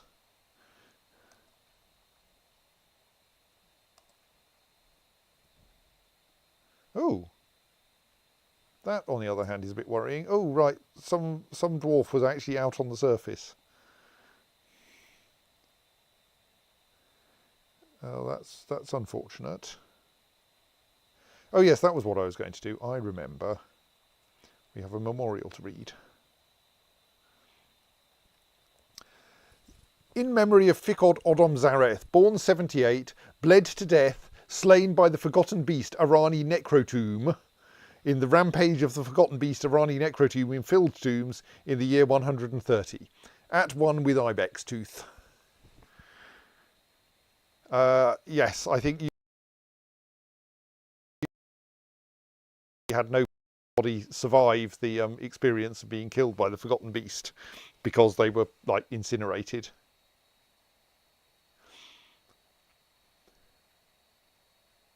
I think all of these cancellations are just people trying to store crossbow bolts in the crossbow bolt supplies.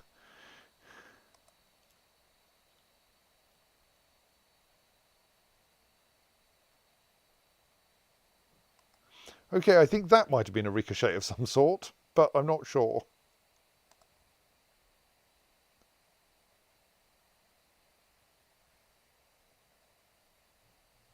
Like almost everyone gets hit by the crossbow bolt, by the bolt throwers rather than by the catapult, because the catapult fires so much slower.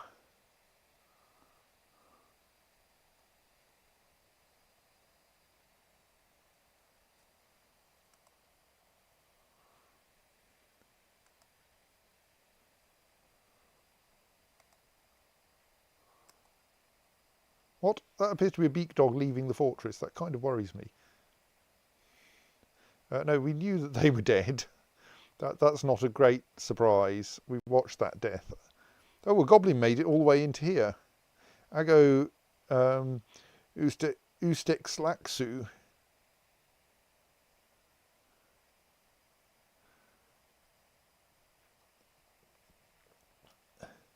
So did get shot, but made it into the trap area. And actually got quite badly injured by arrows from an arrow trap, from a weapon trap filled with bows.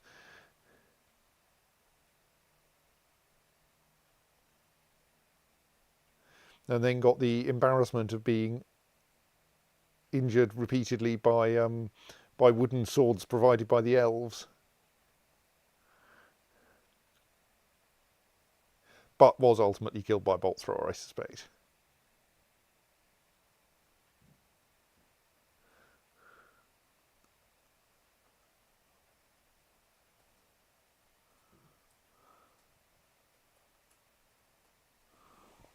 Yes.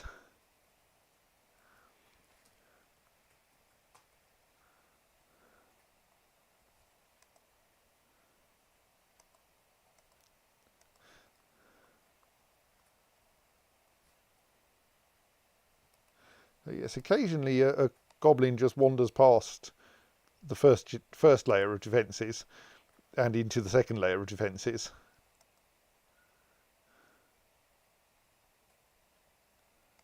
So what are the trolls up to? Since we seem to have quite a lot of troll miners and siege engineers and such like. They seem to be mostly milling around at the moment. And possibly some of them are actually doing things. So note here is a troll miner carrying a pick. So they might try to get into the fortress, except the thing is that the goblins are just rushing the main gate.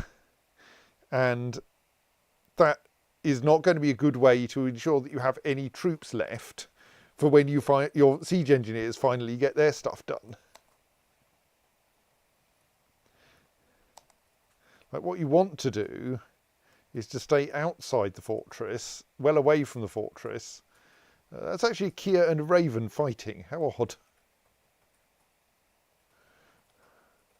Like fighting quite viciously too. What you want to do is you want to stay well away from the fortress until your siege engineers have got things set up.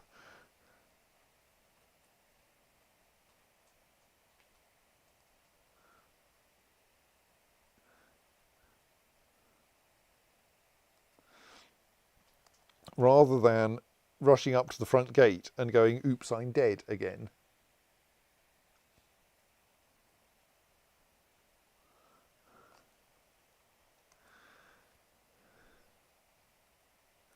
We have spare puppies in case we need spare puppies.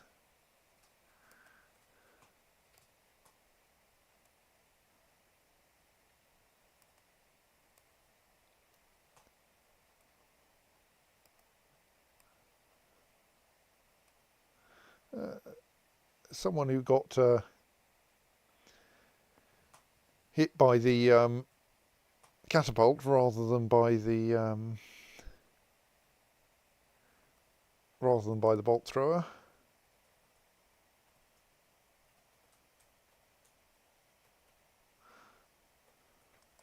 Appear to have the occasional cat wandering around out there.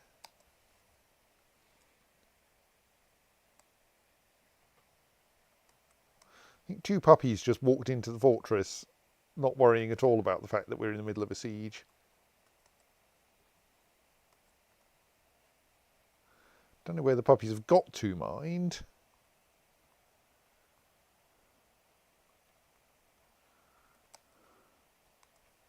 Maybe they've wandered out again. Okay, that's interesting. Oh, the goblins, I think, are shooting at the Kias. I think. Hence the little flashes of crossbow bolts we were seeing here.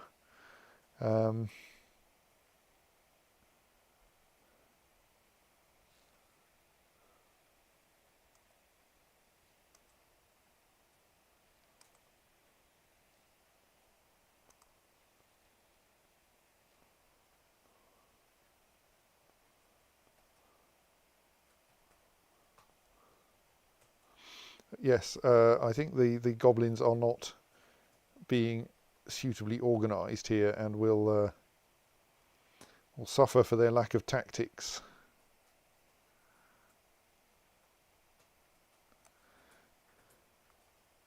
I do slightly wonder what they're doing with that battering ram, but like, we've got the front door open for them. Obviously, if they're sensible, they would realise that the front door is a terrible place to be, and they should come in by a different route.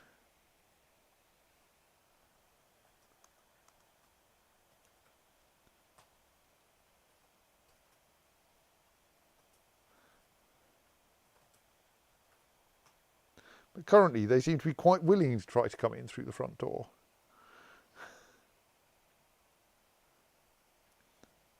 I mean, I think they're meant to remember eventually that hundreds of other goblins have died here in the past, and that maybe they should go a different way.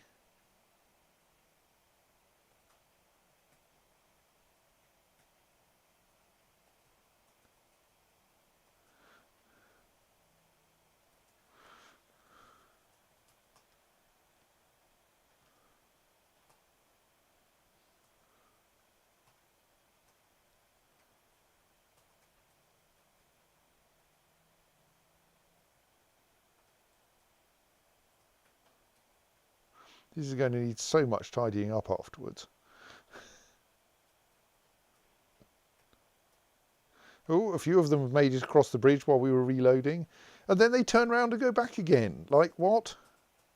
Don't tell me dwarves wouldn't dither like that. It's true. I'm just being amused by this enormous queue of dwarves who I think are bringing more crossbow bolts.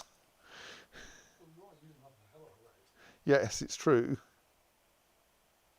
Got below 10,000 yet. I expect we're well below 10,000 because I stopped. Yeah, we're down. Like, I think that's 9,500 available. 1,200 have been fired and have survived being fired.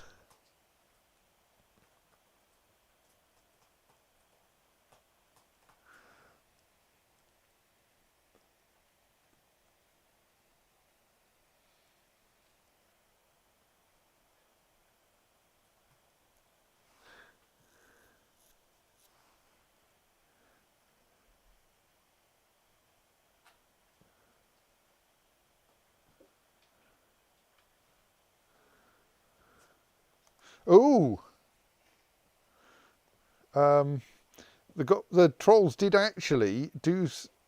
Did they build the same thing they built before? No, they've built something slightly different. They came in above the main door, built a downward staircase, and then that downward staircase was unfortunately, and then built another horizontal bit. They're almost at the point where they've bypassed my my drawbridge. Not quite, and unfortunately their entrance route does go straight down to the very front of the bolt thrower. But like, if they'd constructed it only slightly more intelligently, if they could built the staircase here, then they might have been able to break down that door and directly engage the second level defences without having to engage the first level defences. They didn't quite get it right, but they got it slightly closer than last time, than the last. Oh, here comes a goblin actually getting into the fortress.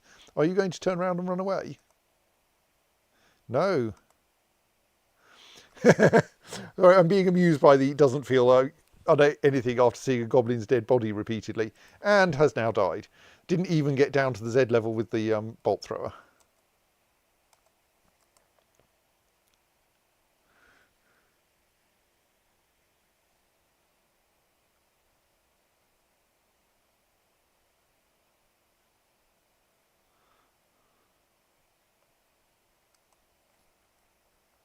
So yes, there's a Monera trying to use the bypass.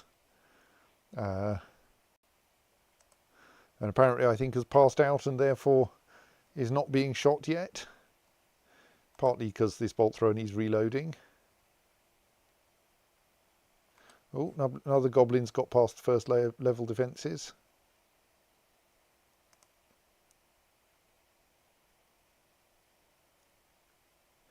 And got killed, and there's another one. Like the second level defences are actually proving necessary here.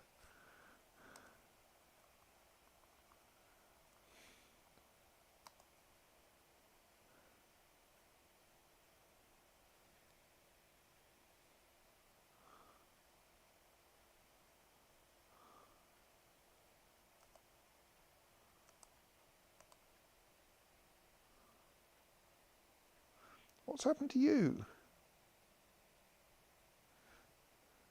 I can't tell. Our siege operator here has been seriously injured. Oh, there. Someone shot our siege operator.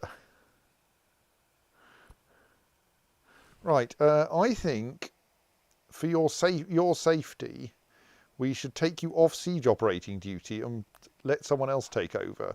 That's a bit dangerous because we're going to be temporarily dependent on second level defences. But I think we want to get you out of there so you can be...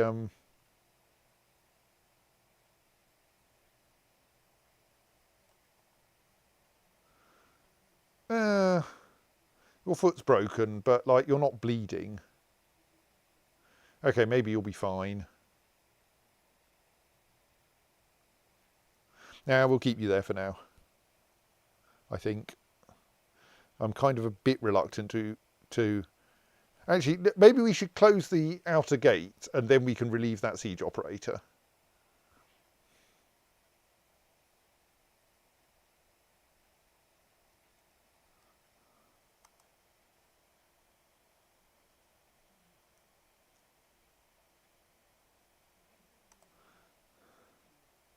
Right, so now I think that's an enormous quantity of objects that were lying on the drawbridge being hurled up into the air and then coming back down again, scattered over a wide area. When I say objects, I possibly include like... Yes, so some people get some of the invaders have got clouted with objects that were left on the bridge by their predecessors. So now let's say, who are you? Solon Isan Odom should be told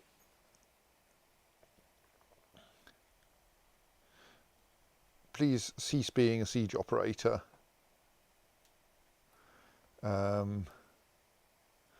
So that you can go back and get your wounds here seen to.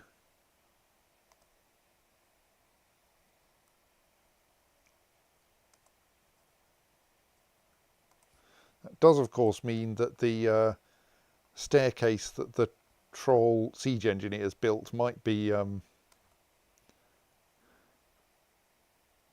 Oh, of course, if someone with a crossbow gets onto this, they can then shoot at the siege engineer through the fortifications because they're standing right next to the fortification. So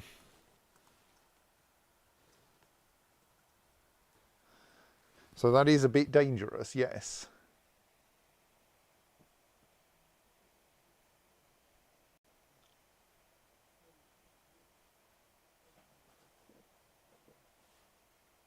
I'm also not quite sure what's going to happen when we lower this bridge onto a square that has a shoddy pyroluzite block floor on it. But we'll find out, I'm sure.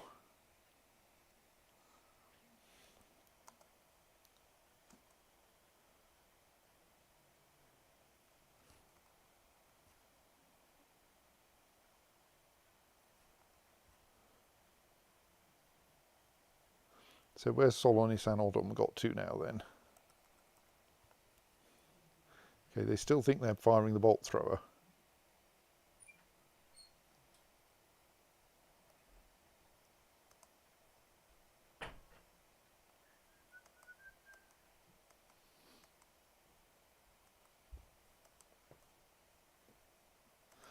Right, they're now in bed in the hospital.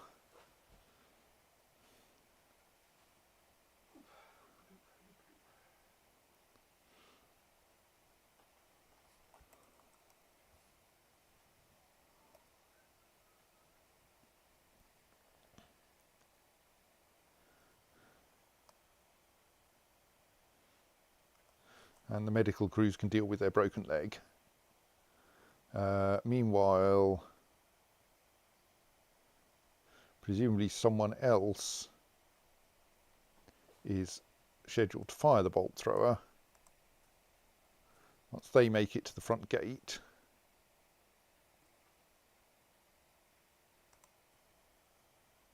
Right, I think now we can... Shall we try opening the narrow drawbridge and seeing if that demolishes the structure that was left there by the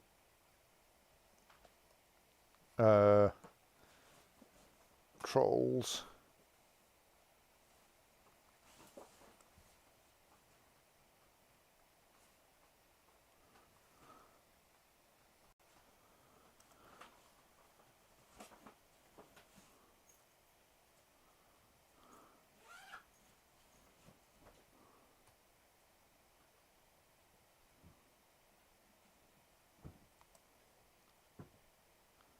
No, the block floor is actually just there underneath the bridge.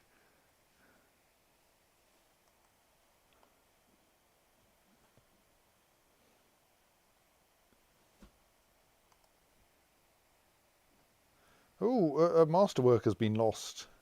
Probably not a crossbow bolt, but it could... Oh, sometimes when people leave, they run away. They carry crossbow bolts with them, yes. I think that's fine. It's only one crossbow bolt.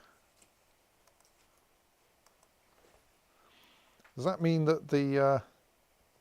yeah, I think the besiegers are now leaving, actually.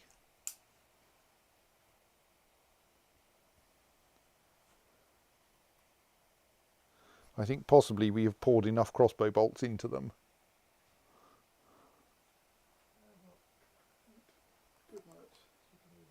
But that does mean they're taking a bunch of masterwork crossbow bolts with them.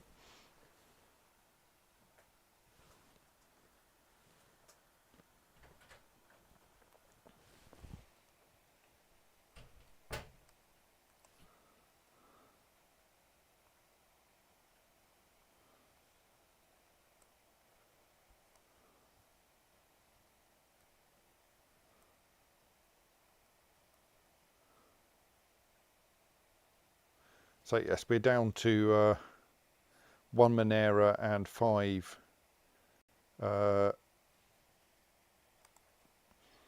troll and goblin and such like people. Oh, we're also running a bit out of swap. And we've still got a good half hour of tidying up to do yet. So I think now that things are a bit calm, I'm going to quickly save and then restart things in a way that means that I have some memory left.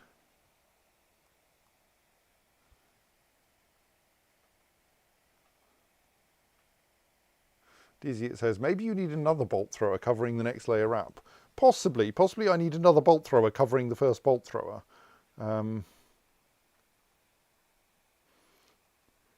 I'm pretty sure we're recapitulating like medieval fortress design here.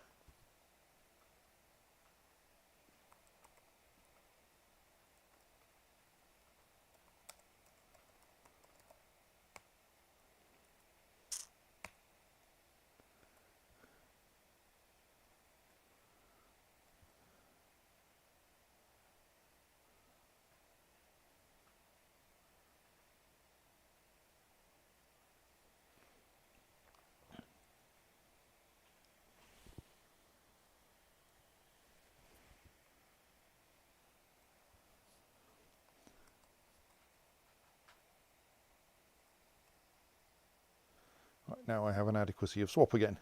Right, where were we? We were wondering whether when the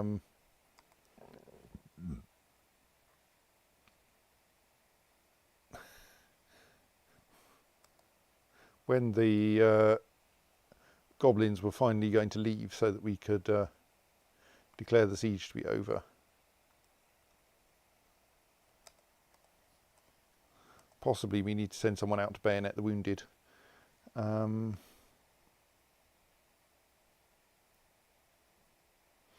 are they?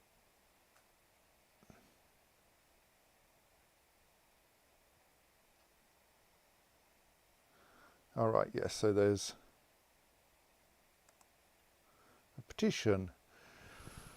The safe hall has many members in filled tombs and now requires a guild hall. The location must be built and furnished, with the hall designated for an engineers guild.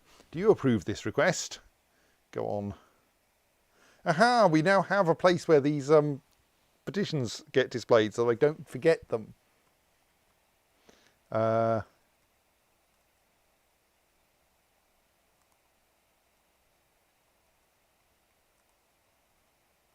we have a spare room.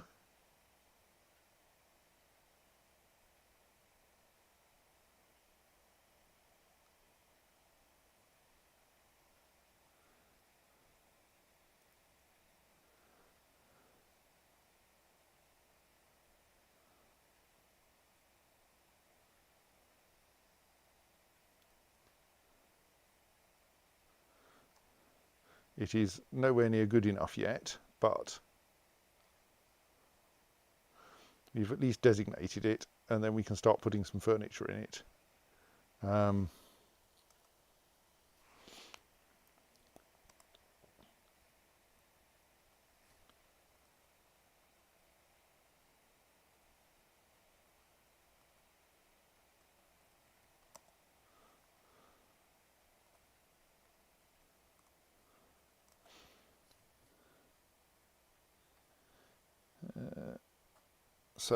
Yes, what's going on with these? So we have 4 goblin axemen who I think are, yes, with that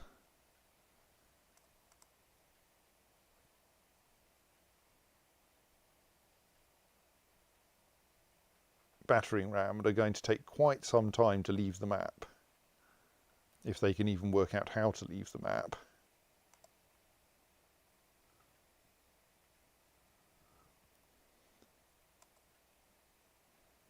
Possibly we should just send out a squad to deal with them.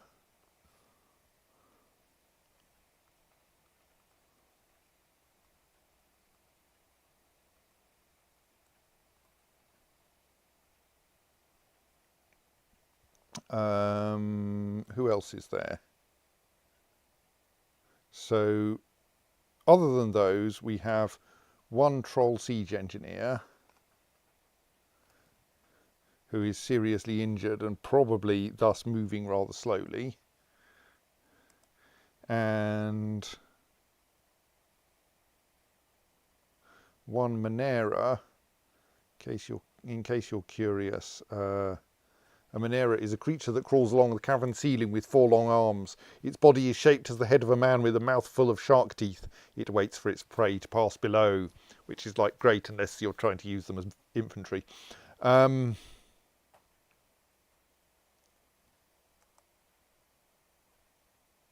And that Monera doesn't seem to be doing very much, except walking dangerously close to the railway. But not, I think, actually planning to walk through the railway? No, sadly not. So I think the Monera is leaving. The goblins with the battering ram seem to be a bit uncertain where they want to go.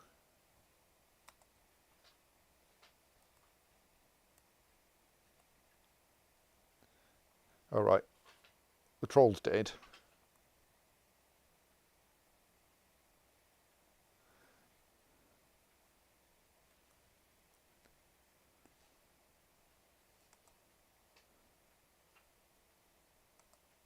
Oh, there's some more. Oh no, that's some deliberate construction on our part, isn't it? That staircase isn't, though. It just doesn't do anything useful.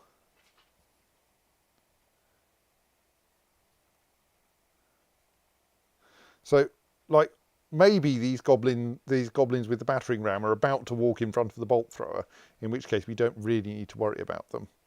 I'm slightly more worried about the fact that someone's just demolished a door, because there are some doors that are quite important.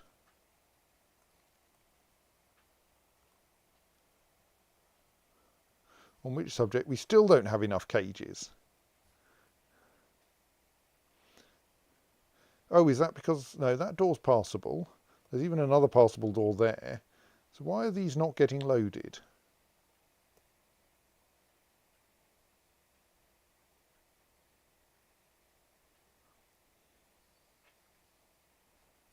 Curious.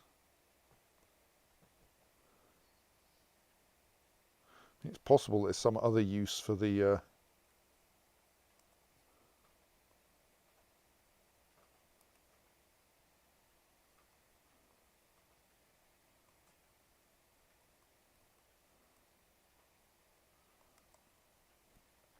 for the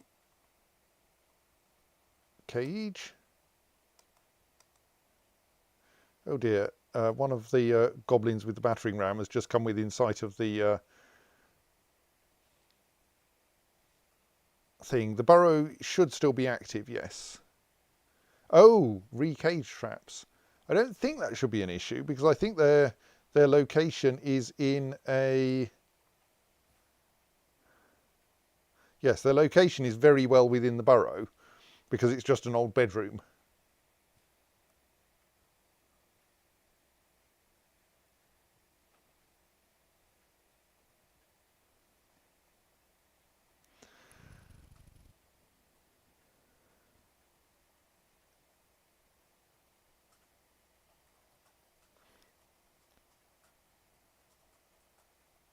Slightly concerned by the fact that our tantruming dwarf has demolished apparently 5 cage traps. I don't think there are many places where I have 5 cage traps. Oh, were they in that? Right, yes, they're gratuitously demolishing the cage traps around the entrance down here, or have done. That's inconvenient. Please stop. Like, we've got plenty of spares, but still.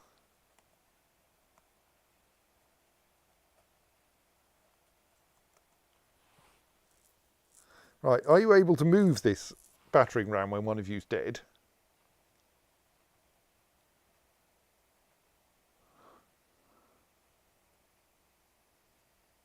Like, there was another battering ram, so I kind of assume that one of the mobs managed to get off the map, but maybe they didn't. If you can't move the battering ram, then I'll send a squad out to deal with you.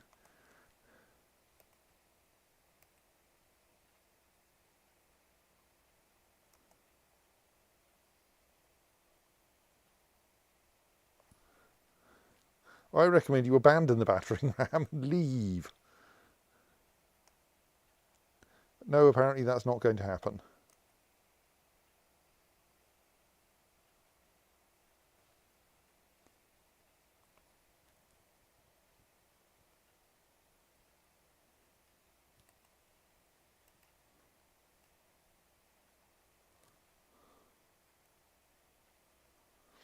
Okay, if you're going to be like that about it.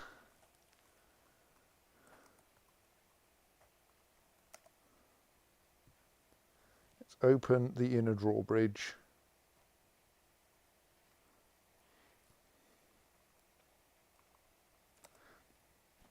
And then we'll send some reasonably armed and I hope armoured dwarves out to deal with you.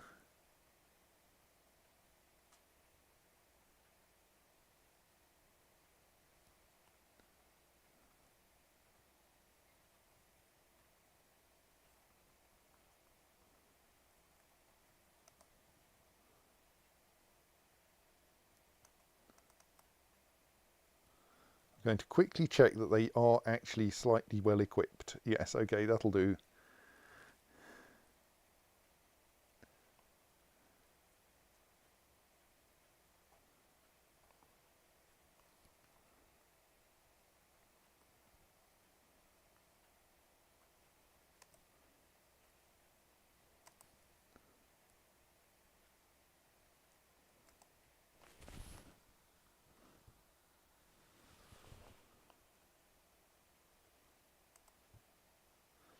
they got some hits in on us, but I'm not sure.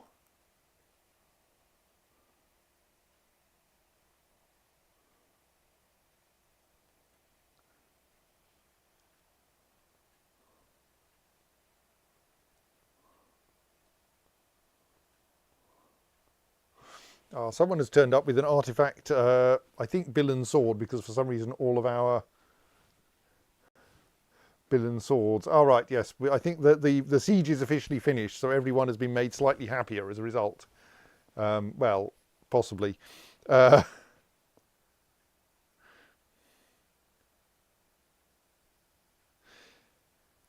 Yes, I think even a bill and sword, when it's an artifact, is quite effective.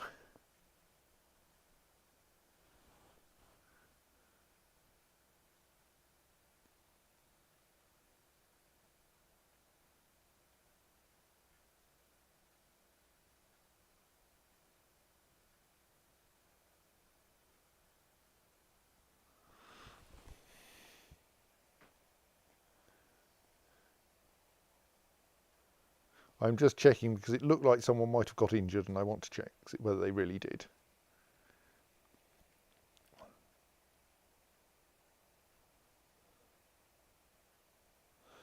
Okay, that's quite an attack, really, isn't it? You're wearing your victim is wearing an Iron Mail shirt, and you managed to tear apart their heart with an axe, nonetheless. Destroying, indeed, their Iron Mail shirt and their troll fur tunic.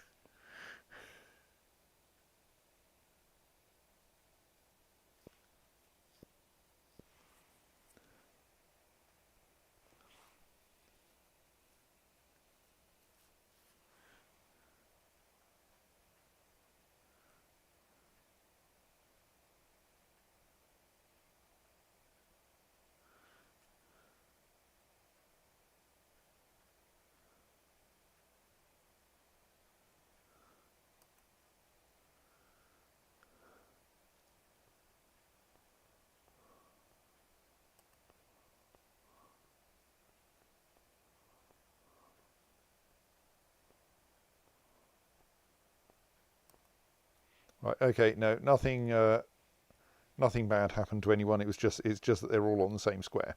Right, that is the siege officially over.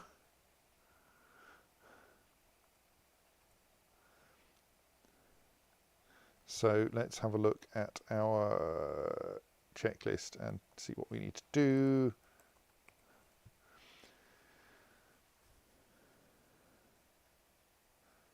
Other than actually, is there still a Monera kicking around? There is still actually a Monera kicking around. Let's deal with them.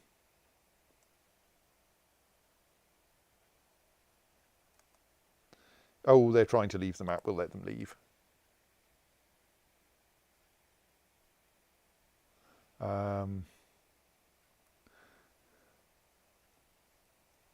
So the Divine Stones should have their order cancelled. The syrups of starting should be put back into constant training because they were quite unhappy. The siege operators should be allowed to do other jobs other than siege operation.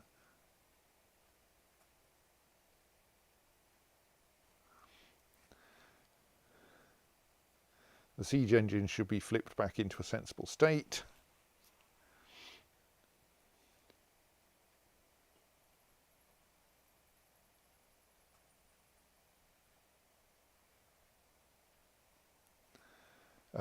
The war dogs should be unpaused. Wrong button. The main pasture should similarly be unpaused and the baby alpaca put back in it.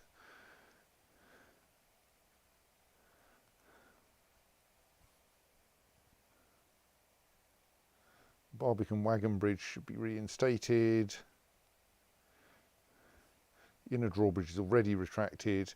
The outer drawbridges should both be lowered.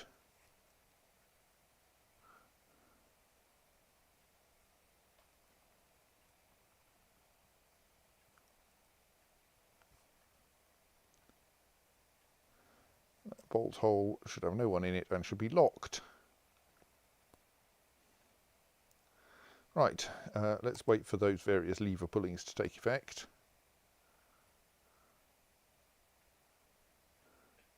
And watch the one remaining member of the invasion force skulking towards the edge of the map.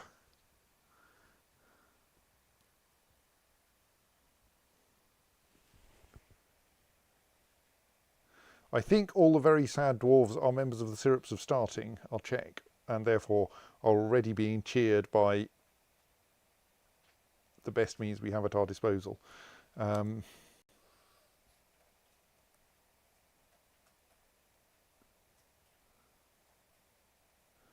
Yes. Oh, Kerol Atzol Urist should also be added.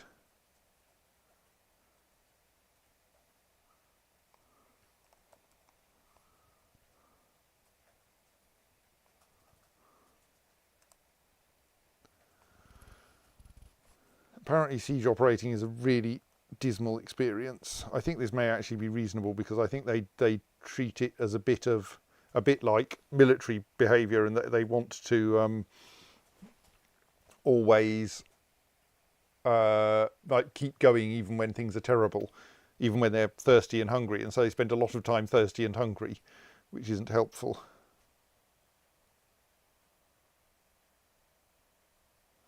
So can we demolish that stairway? Yes, that seems like a good plan. We need to be a bit careful with the other demolitions so that we don't accidentally cause a cave-in.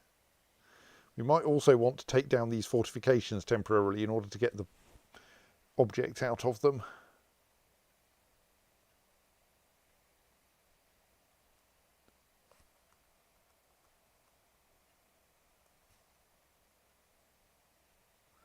Oh, I don't think I actually paused the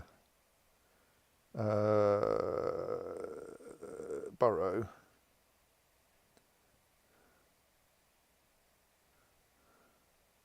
And we should try to dispose of the dead dwarves that are dead elves that are actually going to cause miasma, or possibly already are causing miasma.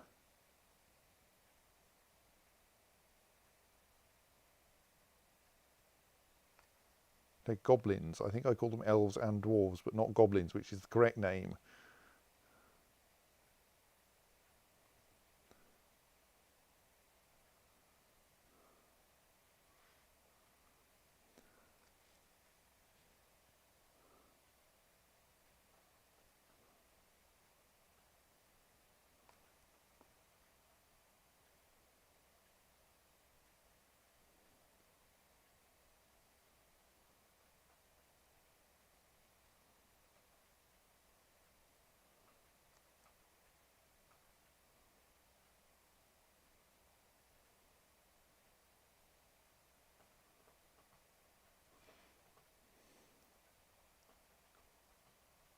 I think that's all of the dead goblins that need disposing of.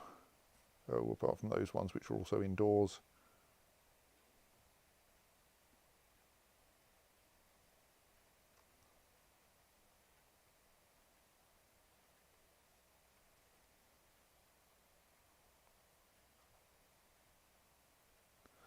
Hopefully someone will grab that cave dragon corpse and butcher it quickly.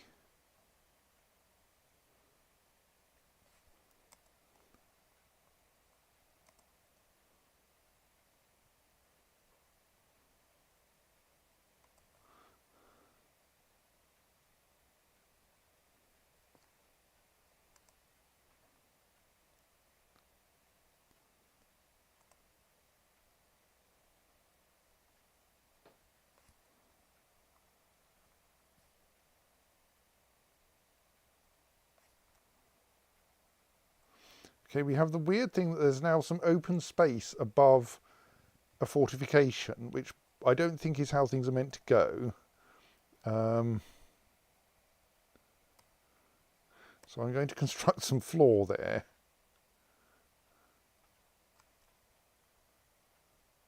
I'm going to unforbid the blocks that the trolls brought with them, and then use those to construct a new floor.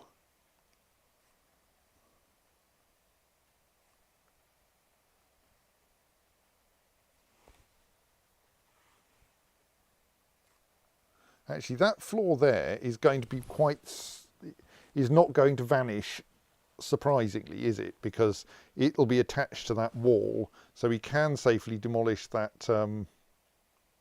staircase.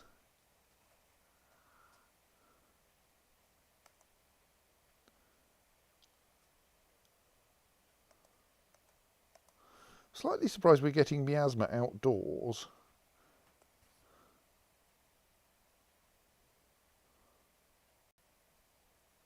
That's not the thing that's causing it.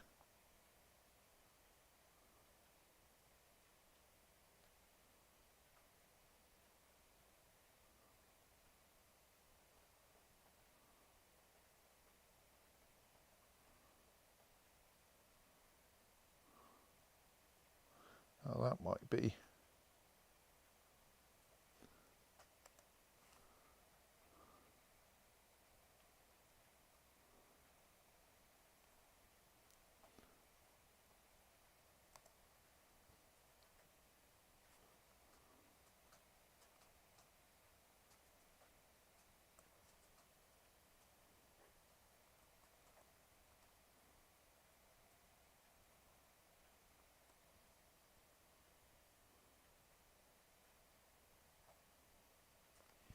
Hope that can be safely demolished from above.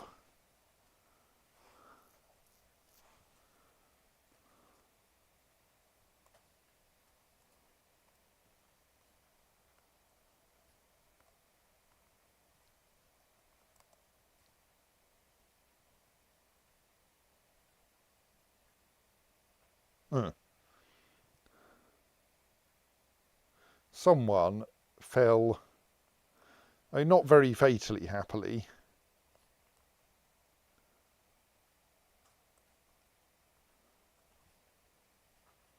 But our miner did manage to, quite painfully, did manage to screw up demolishing that staircase, even so.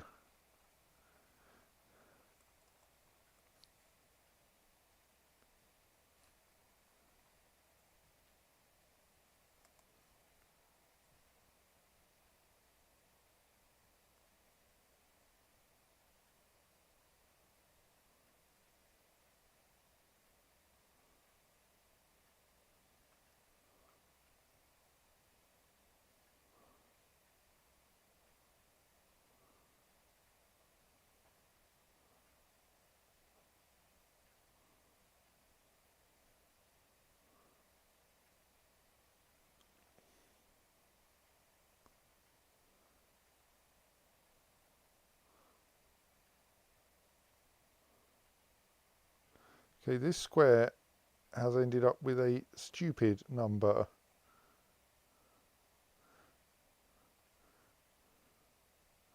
I think this is the stuff that came off the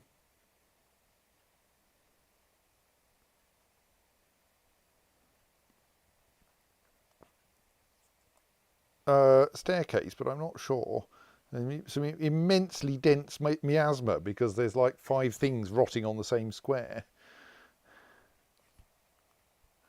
Well, we're trying to dispose of it. Dispose of them. I'm afraid a consequence of goblin invasions is going to be quantities of miasma as the goblins rot. We do try to get rid of them quickly, but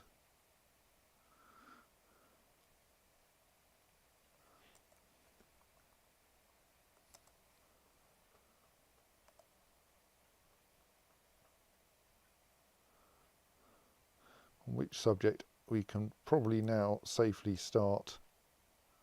So while that square has a phenomenal amount of stuff in it, I think none of it is now dead goblins.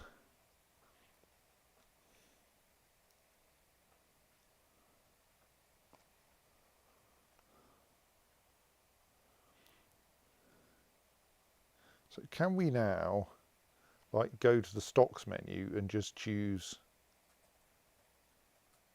corpses and select anything that looks like it's a goblin or an elf or a human? I mean, mostly they should be goblins.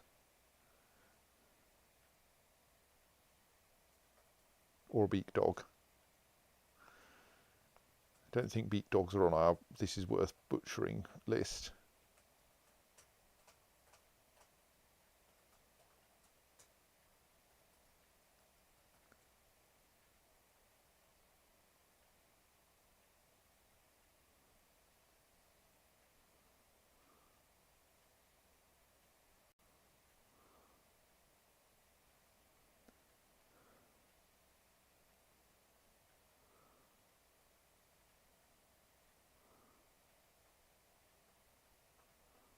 In particular, anything that's rotting or fresh is obviously something that has died fairly recently.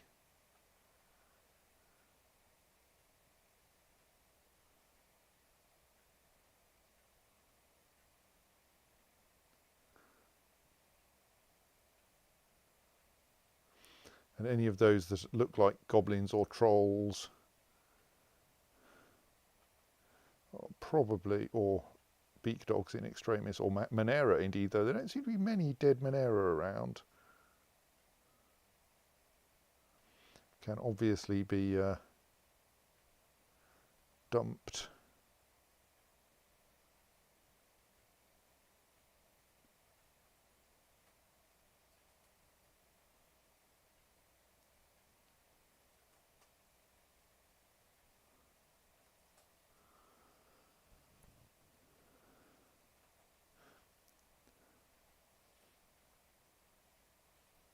It's curious. There's still a mangled skeleton of a forgotten beast around somewhere.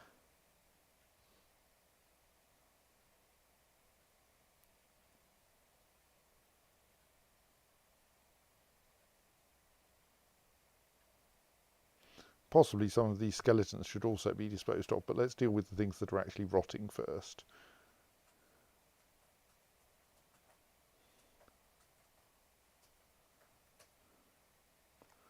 Right. That's going to cause a lot of dump item tasks, I fear. Yes.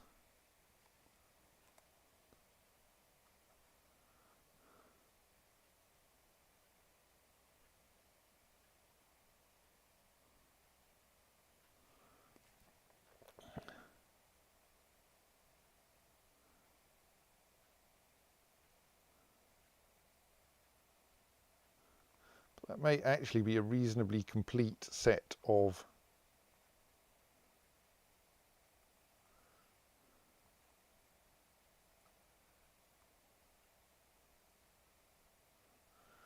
dead goblins that need dumping.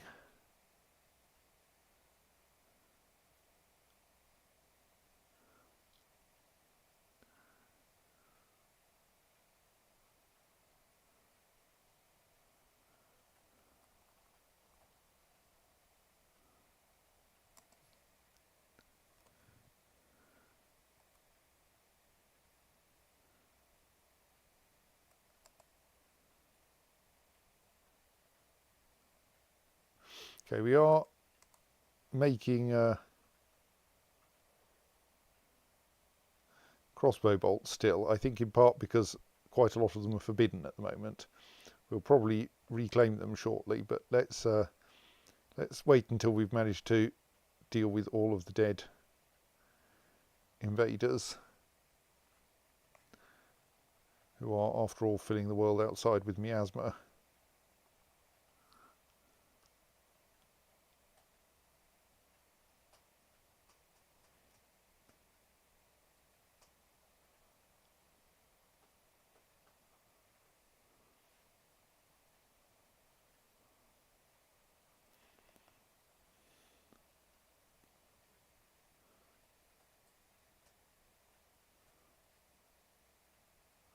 Okay, why did I not spot the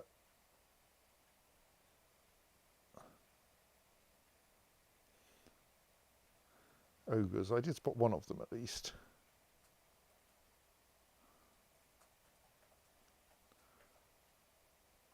Pretty sure that elf skeleton doesn't need to be there either.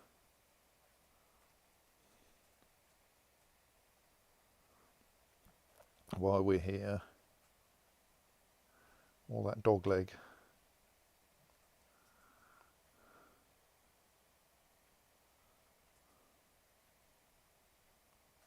All that cat's paw.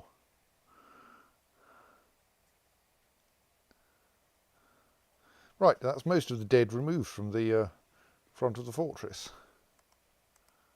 That's quite nice. The place looks almost respectable now. Apart from the fact that the entire front of the fortress is covered in vomit, but like, what can you do? You don't seem to have got properly marked for dumping. And neither have all of the removed parts of your body, which are a result of me sending out axe dwarves to deal with you.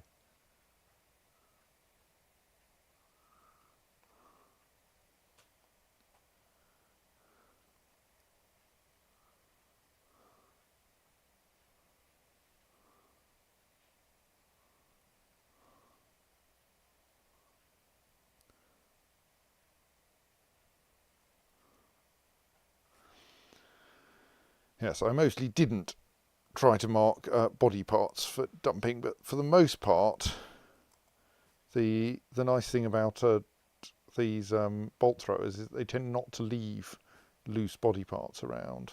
Right, now let's start unforbidding objects.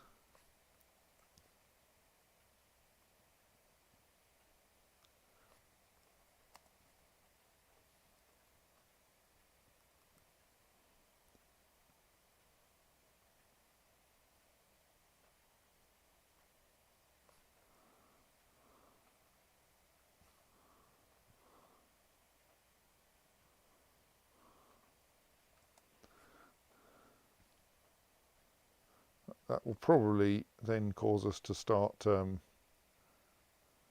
retrieving all the crossbow bolts, which will probably then stop us making so many crossbow bolts.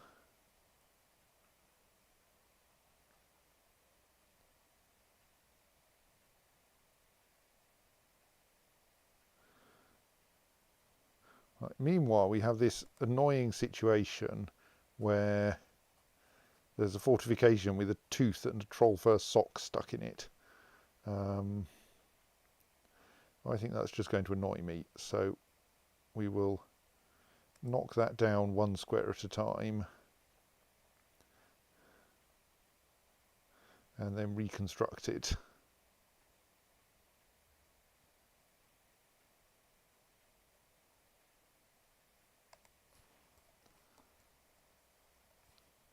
Can we directly construct a fortification? We can.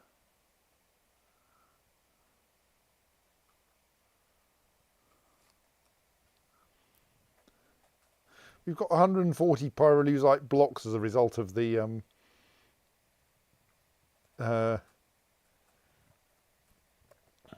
attack from the goblins.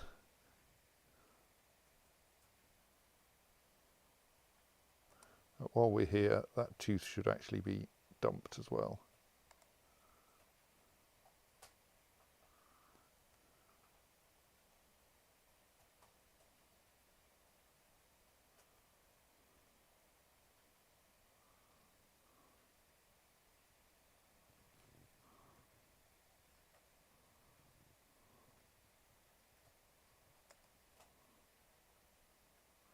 Okay, we do actually need someone to come and collect that tooth, right.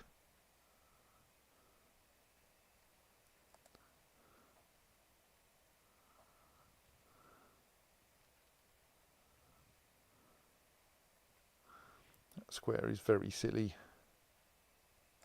At some point we are actually going to want to raise that drawbridge again so that we can remove the shoddy pyrolusite block floor from underneath it. But I think that should wait until we're not doing so much stuff outside.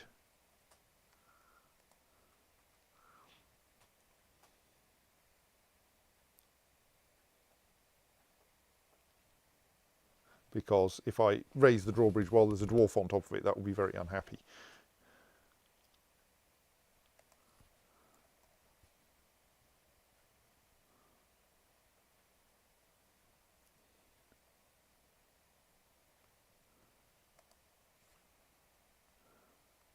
Oh, that staircase is still present. Let's dispose of that. That one should be safe to remove, but who knows?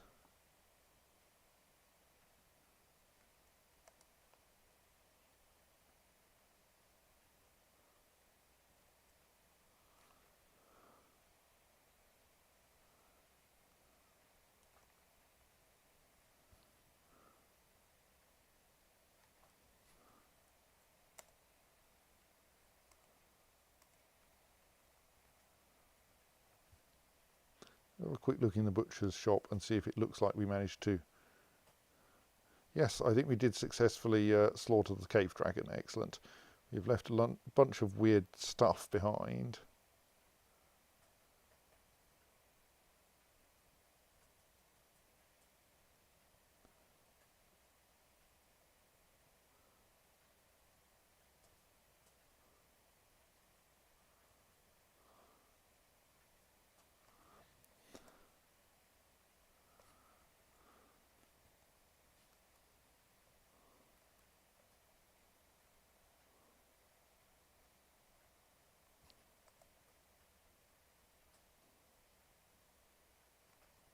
I mean, maybe we don't need to dispose of all these spare teeth, but they make the place look untidy.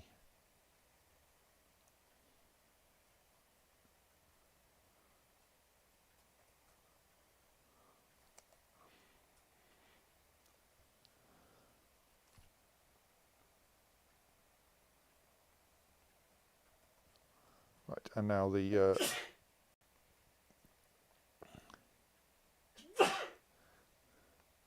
the section of bridge that the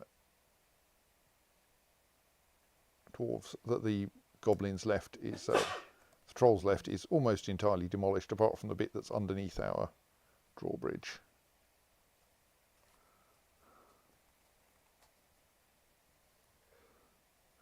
Ruth Avers Bubnus probably needs some attention of some sort. I don't quite know what.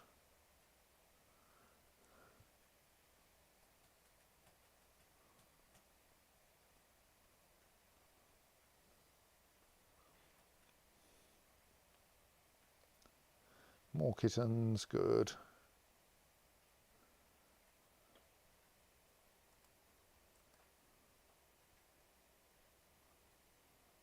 I assume we can build this fortification. I'm slightly worried that it might turn out to be that we have to temporarily demolish the bolt thrower or something. Or possibly temporarily build a bridge to it, because this bolt thrower means you can't stand straight in front of the fortification. That would be annoying.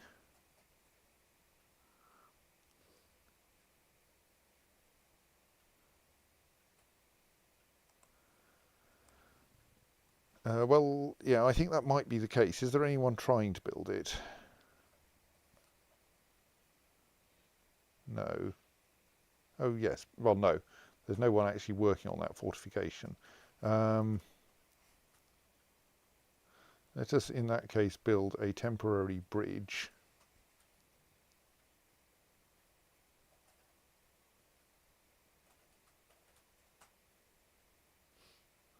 Out of the pyrolusite blocks that the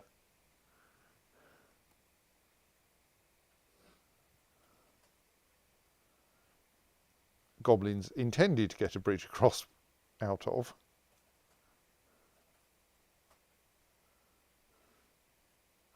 And then we'll demolish that bridge once we've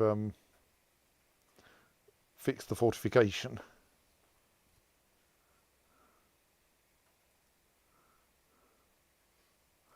Now can someone build a fortification? That's better.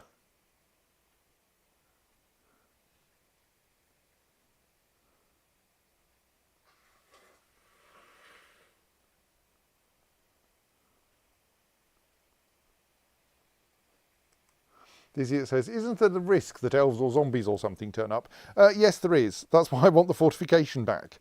But there is like a bolt thrower at the other end of the this bridge, so it's not a very big risk.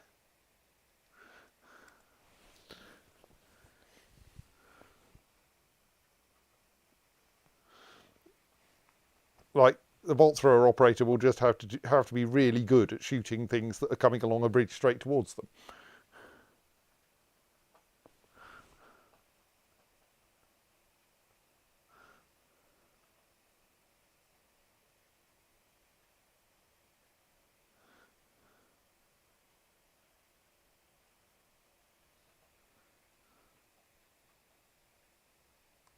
But the bridge has now been demolished again, so we're all fine. And the fortifications no longer have teeth and socks stuck in them, or a tooth and a sock.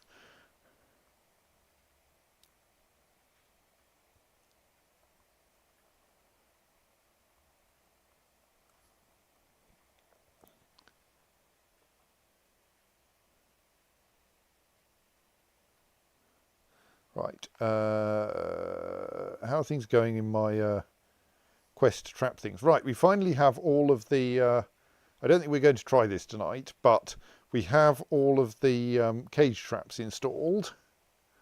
We have a support here, which is linked to a lever and which supports 1 square of floor. So now I think what our plan is we lock that door, we demolish this wall, we construct a new wall about here, then we unlock that door again, assuming it doesn't get demolished by the Forgotten Beast. The Forgotten Beast then goes through this door to attack the kitten. We lock this door, pull the lever, which drops the, which causes a cave-in, and all being well, traps the Forgotten Beast in one of those cage traps. Sounds simple, but we're not going to try it tonight because it's 1/4 midnight.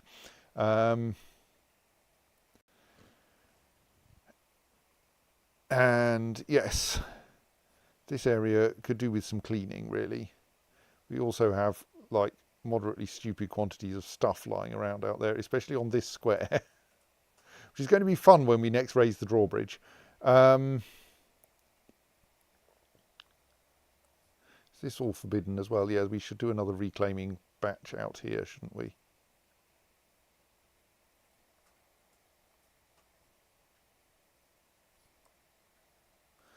Right, but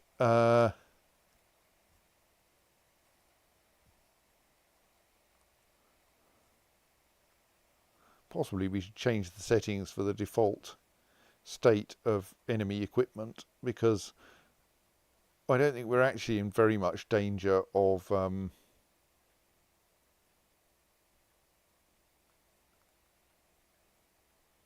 accidentally having dwarves rush out and try to grab it for themselves.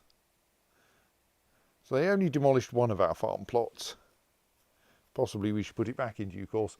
Right, but not now, because now it is 1/4 midnight, 18 minutes past midnight, and I think it's time to for us to put Esmulrakust to bed, and then we can come back on Friday and maybe try putting a Forgotten Beast in a cage. We'll see if that works. So until then, I will save, and I will say good night. Good night.